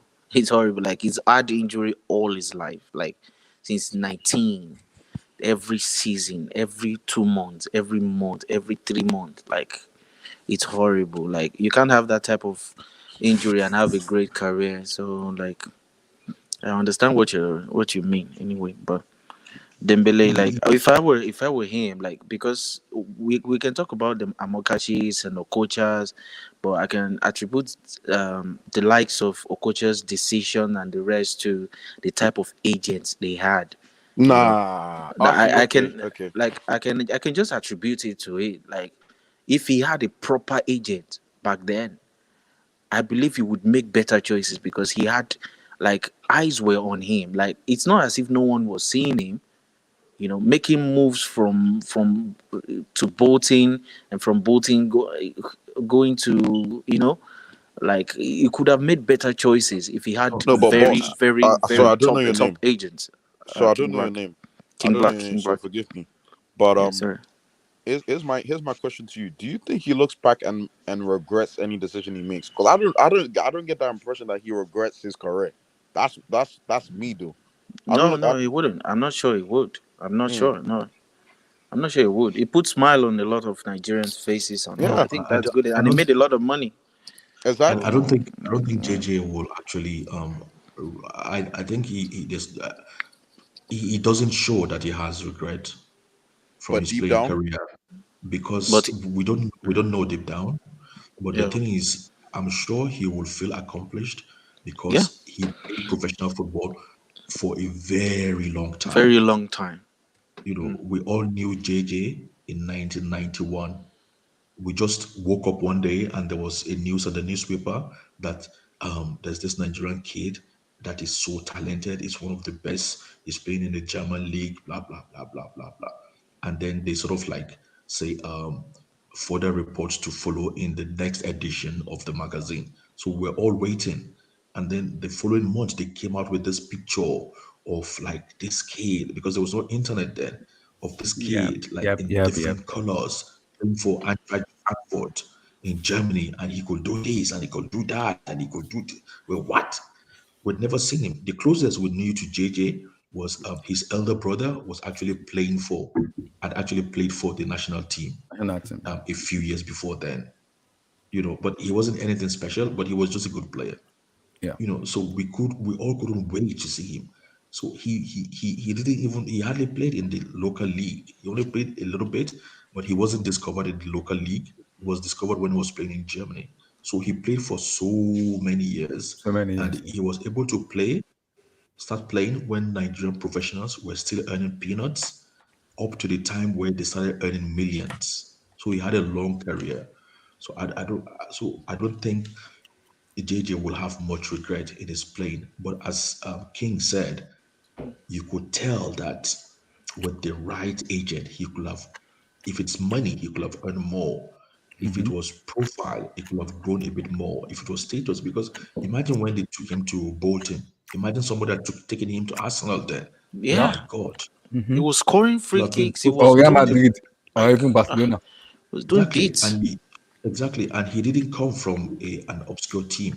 He came from PSG, playing with Ronaldinho and Anelka and Pochettino and all these guys. Yeah. So he was from and he was from the French league. So imagine Arsenal and Arsene Wenger had plucked him then. Yeah, It would have be been a top player. maybe Yeah, we'll be talking about a former Ballon d'Or now or somebody yeah. who Yeah. would There's a chance. challenge Henry. He was the only one I know that could have challenged Henry at that time. Mm-hmm.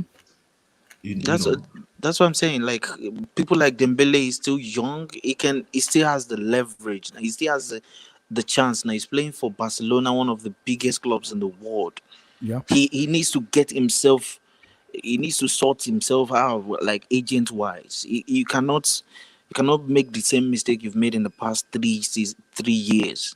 You know, despite loving Barcelona or not, you need an agent who is a top agent. Look at Mino Raiola. He's not always had world class players, but he made them look like feel like world class in the face of every club. Every club, yeah. Every club looks at them and like, whoa, whoa, whoa, this is a Raiola's player. He must be a great player. Mm-hmm. So like I feel like he needs that. Once he gets that, his career will boom, boom. His career will be back. Look at Giorgio Mendes, or what was his name? George The Mendes, yeah. Yes, everyone will want to associate with that type of agent. Yeah. Anyway, he comes and say, "This is my player. He's available." He will just introduce to the biggest club in Europe. He will get his bonus. He get everything sharp, sharp, And done. we'll move on. That's it. So like he needs to. If he needs to sack, let him sack. Do what's best for your career. I don't. I You know. agree. I agree. So, Abdul, I want to yeah. talk about it. The report we're hearing is Juventus are willing to sell Matthias De Ligt to Chelsea, while Chelsea are offering both Christian Pulisic and Timo Werner. But apparently, Juventus said they want Pulisic, not Timo Werner anymore. So, and the president has came out today and said, player that doesn't want to stay can leave, but there's a clause on that leave. He has the bid has to favor every party involved in that bid. If a player doesn't want to stay, he's free to go. But the bid has to sustain everybody. So, what's your take on Pulisic to Juventus, Matthias De Ligt to Chelsea? The first thing I will ask is why will Juve want to sell Matthias De Ligt, a player that was held in high esteem, maybe like 3 or 4 seasons ago, Yeah. who was tagged one of the best defenders, who was compared to or um, rated to have the potential to be Mm-hmm. one of the best defenders in the world. Yeah. I don't know what happened to this guy at Juve, and somebody needs to explain us. Hmm. I'm getting the Because vibe here. it I'm getting the sorry. vibe that um, we might be, what do you call it? We might be sold another dummy, another Lukaku. I don't know why it's difficult to get a top defender. There's a lot of top defenders out there. There's this guy now, like this Botman. They Mm-hmm. said Newcastle have got him for like Yeah. 40, 50 million. 37 million. Or so, yeah, exactly. So there's a lot of top defenders out there. The late is not going to come cheap. And Yeah. then we're going He to has a release clause of 120. exactly. So obviously nobody's going to pay that now. But I believe we offer 60 million plus Pulisic, but Juventus say they want more. So I think what Juventus wants to settle with is maybe 65, 70 or 70, 80. I just doesn't want to go above that. Let me put it this way. I just think it's a desperate move to try to sign the late. I think it's some kind of desperate move. I don't think he will bring anything to okay. What's the difference between a delete and a Fonfana at Leicester? Oh, Wesley Fofana. Yeah, what's the I difference? think Maybe There's a a 100 million. Ferguson. There's a 100 million, 80 million pounds prize on Fofana as well. So and he just recovered from a ACL. serious 6 months ACL. Mm-hmm. So Yeah, exactly. Thank you very much. But after the ACL, his level hasn't dropped. His level is still the same. We haven't seen him Okay, though. We haven't seen him no, actually. I've seen him. We've seen him. He played at the end of last season, didn't he? Yeah. His level of performance is still the same. There's no difference. I mean, what's it called? Van Dijk had the same injury, isn't it? PCO, yeah. You can come back from it and still play at a very high level. There's a whole lot of defenders like that. There was one other defender I can't remember. I think he plays in the German league. I can't remember. He's just like skipped my mind now. Italian league, In, no, in the Lazio, German league. Torino. He plays Okay. German league, not Italian league. What club does he play plays. for? I can't remember. But I was looking at it, the profile, and he was very good. So they're like, low profile defenders. Mm-hmm. Love defending all around Europe. You just need to give them the opportunity, give them the chance, and they will deliver. Why do you want it delayed? Wait, are you talking about the last big centre back, Gavigo? He plays in Germany. I'm not sure. Yeah, but I think he's not playing in the top league. I think maybe that's the guy I'm talking about. He's playing like for just one of those okay names. There's a lot of players like that. Some people even rate 20-year-old Timber that is better than Delete. Yeah. So there's a lot of like low profile defenders, young defenders all around Europe. Look at Konate. Where did Liverpool pluck him from? And look at him. That guy defends with his entire life. Why do we want to go for Delete? I just don't know. When we need top midfielders, top strikers, top wingers, why are we going for Delete? I don't know. So I think it's some kind of. I'm not desperate for this. I think it's Tuchel that desperately want Matthias de Ligt. It's Tuchel that want Delete because before Gunnar left, our main priority was Jules Koundé, and Tuchel said, "No, I want Matthias de Ligt." Okay, it's possible. I think De Ligt is a good defender. I don't know. No, remember I said I don't know what happened to him when he went to Juve, because when this guy was playing Ajax, right? If he was from a different nationality, I would say they should check this guy's age. He was 21, but he was playing like a seasoned 29-year-old professional. He looked that impressive. I was amazed watching him defend. Like, how can a player this young, have this kind of ability defending? The way he read the game, his anticipation, his blocks, his passes, all kind. He had everything there. So when he went to Juve, I was thinking, wow, this guy is fully completed. Like a good defender going even to the Italian league, that's it. This guy's going to be a Ballon d'Or winner in about 2-3 seasons. But then he just disappeared for whatever reason. I think. Sorry. And just to cap up, I will not release a Pulisic this season, this summer, for any club. Right? The guy is like our number one.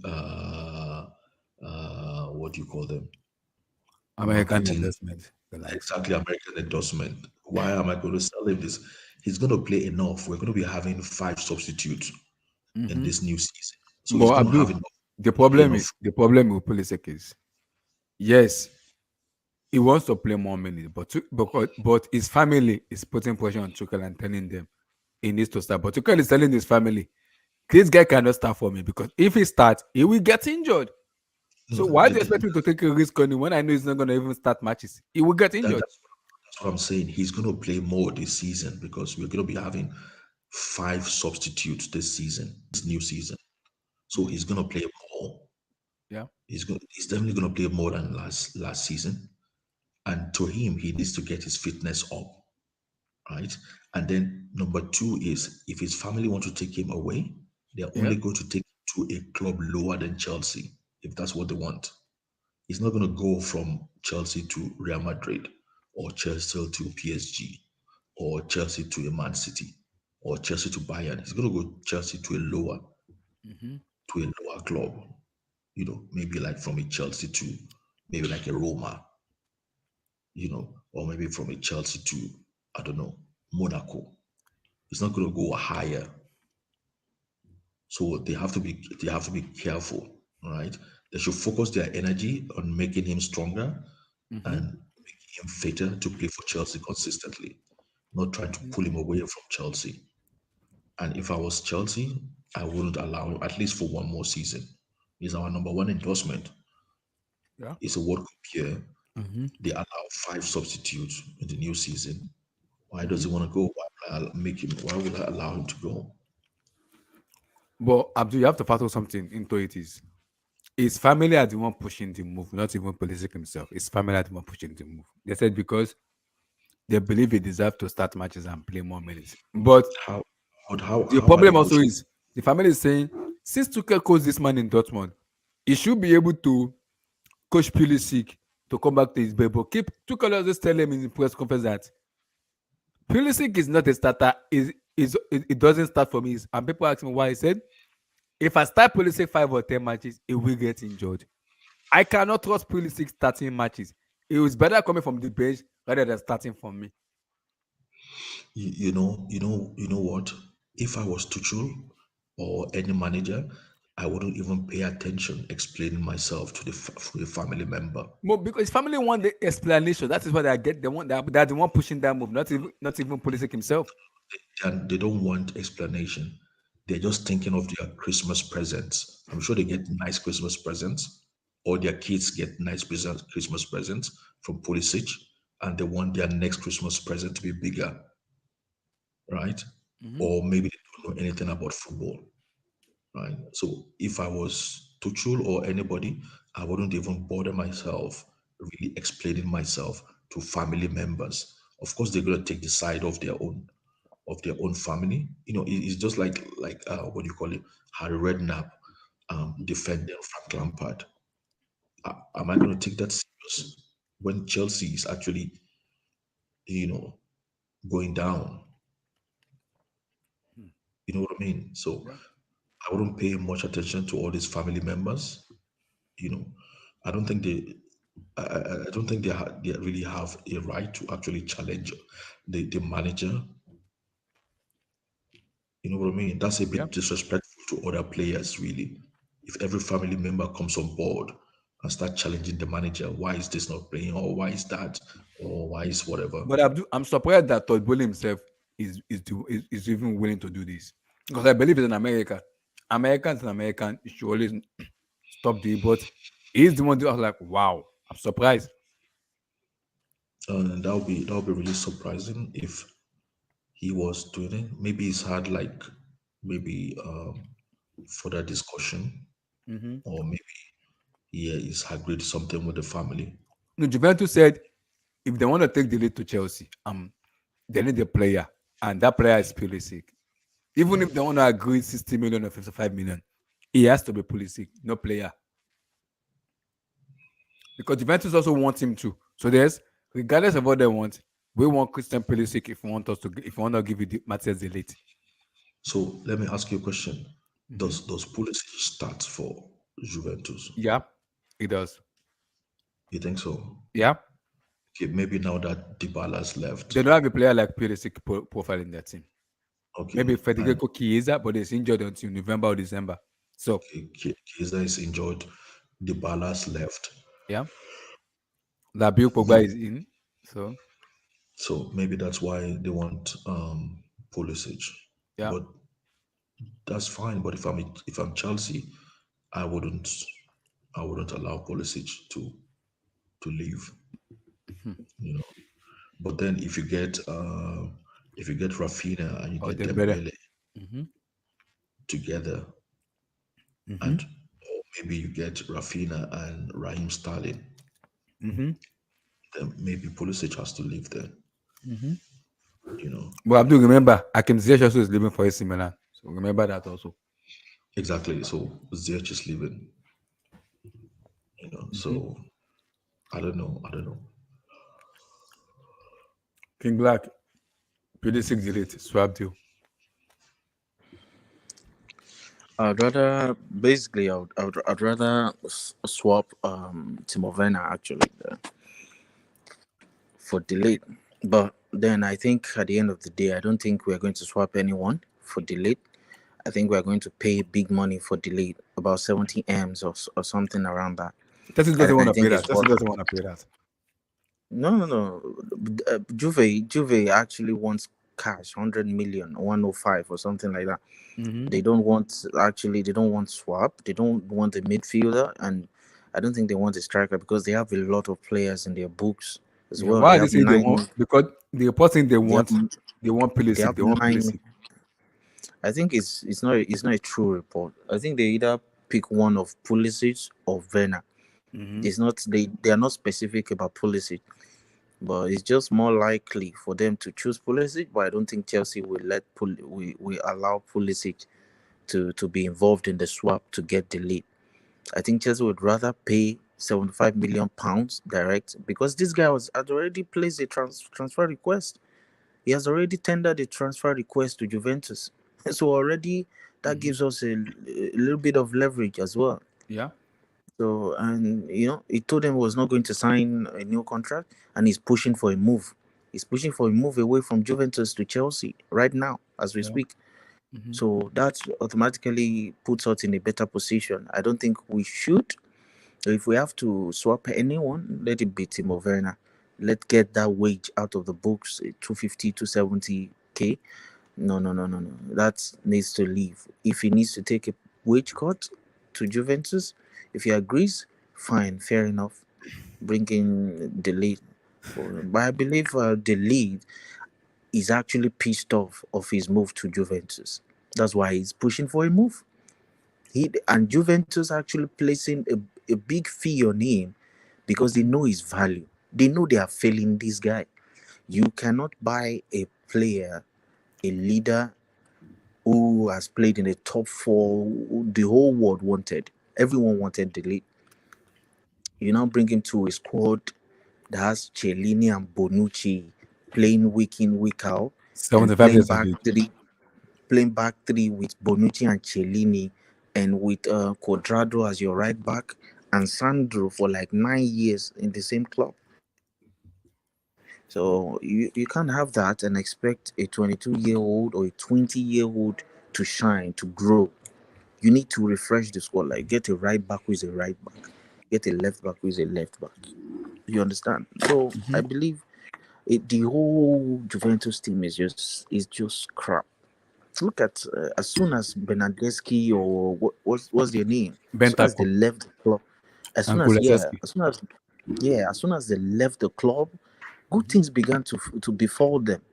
The Premier League was perfect for them, as if they have been playing here for so long. I believe the same thing will happen to the league. You can't be playing around Bonucci and Cellini week in, week out and improve your game. How will you improve? I don't see how, especially when you are playing back three. They'll move him to the right today, they'll move him to the left tomorrow, and then they change 3 coaches in 3 years. They had Pirlo, they had Allegri, they have Allegri now, and they had, what's his name? 3 coaches within 3 years playing 3 different systems, and then you expect this boy to improve. It's not going to happen. I believe him coming to Chelsea, learning off of Thiago Silva, it will be easy because he's a defender's defender. He's not a right-sided part of a defender or left-sided. He's just the defender that is, that his duty is to defend from the middle. Just someone like them Terry or so. Like, you cannot play Terry in a back three and you get the best of Terry. Terry is the type of defender that just say, leave this space for me. Don't crowd me here. Those are the type of defense. Even Van Dijk, you cannot play Van Dijk in back three and see the best of Van Dijk. You can't. The reason why is that good is because of the system actually has a role to play in the way these guys improve and the way they improve over time. Look, they brought Van Dijk from Southampton, who was playing a back four, who was playing a similar system to the one that Liverpool was playing, but Liverpool was more attacking and all. But Southampton was playing beautiful football, 4 at the back, It was evident that Van Dijk was clear, like was, he showed all his attributes. Then they brought him to a system that had four at the back as well. So it's easy to transition. If Van Dijk was put into a three at the back system, it would never be as this good. You will never even see the attribute. You'll probably be making some errors because some defenders, they prefer not to be in the midst of crowd. They feel crowded, especially at the back. You get what I'm trying to say. So I feel like it's one of the reasons why the lead hasn't improved personally his game since he got there. First of all, the dressing room, which is really important. The dressing room filled with people who are like, you have like six players who are like 15 years 17 years older than you. Like, it's not a team of youngies. If he's going to make a friend, let's imagine the lead wants to have a friend. Who's going to be his friend? Juventus, which is very Bonucci, important. How can Kalili. you make friends with Bonucci? It's not possible for a 20-year-old to make friends with a 38-year-old. I don't think it works like that, especially in football. That's Ego has a grandpa, role as well. grandpa. That's grandpa. You get what I'm saying. Mhm. So who is he going to synergize with? Like, how does he blend with the team? It's not going to work. Quadrado is how many years old? Like, far older than him. Like, the distance is too much. So when he Yeah. brings, it's one of the things that actually affected Chelsea. Chelsea didn't have old players around Lukaku.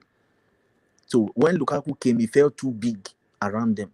If he came into the middle of Cristiano Ronaldo and all these 29-year-olds, he's going to synergize quicker with those players. That's the truth. It's just automatic. It looks at them like, these are my mates. These are my mates. Yeah, I agree. It's like that in football as well. Even though, like, fans, we don't want to see it that way, but it's like that. When you have a 39-year-old and you are signing a 20-year-old, is he his son? That's like 19 years older than him.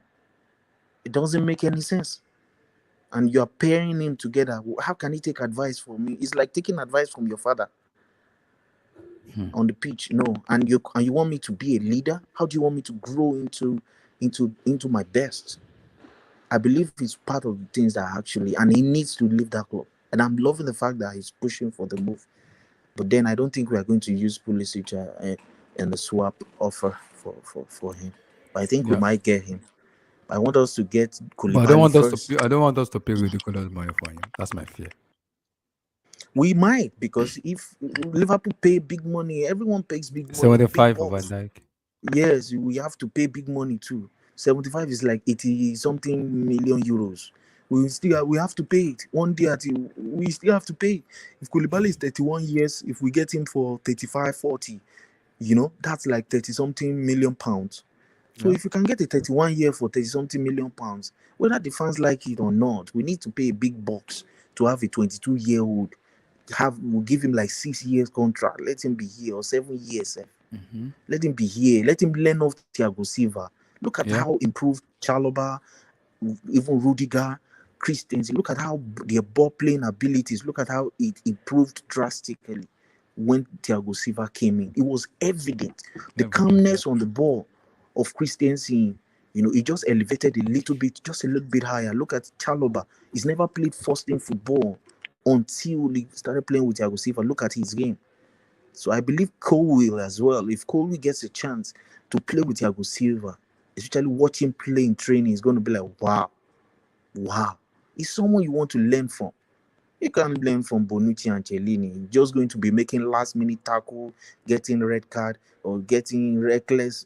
There's no ball playing ability in between those players. How does he improve his ball playing skills? He's good as a defender, one-on-one, 1v1. Make him run, he can run. He's thick. He's like 6'4" or 6 feet. I don't know how tall he is, but I know he's tall and he's big. He's not a guy you can shrug off the ball, and he's very, very good aerially. He's the best area. He's better than Koulibaly aerially, better than Bastoni aerially, better than Bremer aerially. When the ball comes, he will head it out. Like, he's good. So, and he can learn. I believe it will be a very good signing for Thomas Tuchel and Chelsea Football Club. I agree. Yep. So far, guys, I appreciate you guys for coming today. Yes, I was late because I went out to somewhere, so I was tired. I was like, okay, let me quickly run in because I have to make sure I meet up with the show and everything. So I appreciate you guys for coming in today. People in the chat, I thank you now for showing up, for sending message and everything. I really appreciate you guys. Also, if there's any news, maybe tomorrow, Saturday, during the weekend, that needs to be breakout, I will break the news out if there's any news. But guys, make sure you like the vid, smash the like button, like that damn vid. If you have a girlfriend, give your girlfriend. If you have a fiance, give your fiance. If you have a wife, share it to your wife. If you have whatever, anybody, share the stream to them. I beg, like that vid, subscribe, smash the like button, guys. Smash that like button. Big up. Yeah, so Big up, guys, King, everybody. have a Good night. wonderful Bye. night, guys. Guys, don't drink too much. Drink water. Drink Mata Guinness. Drink Martina. Peace out, guys. You are God bless. doing adverts for Martina. Anyway, peace out, man. Peace out, guys. Thanks, man. No worries. Peace, guys. Stay blessed.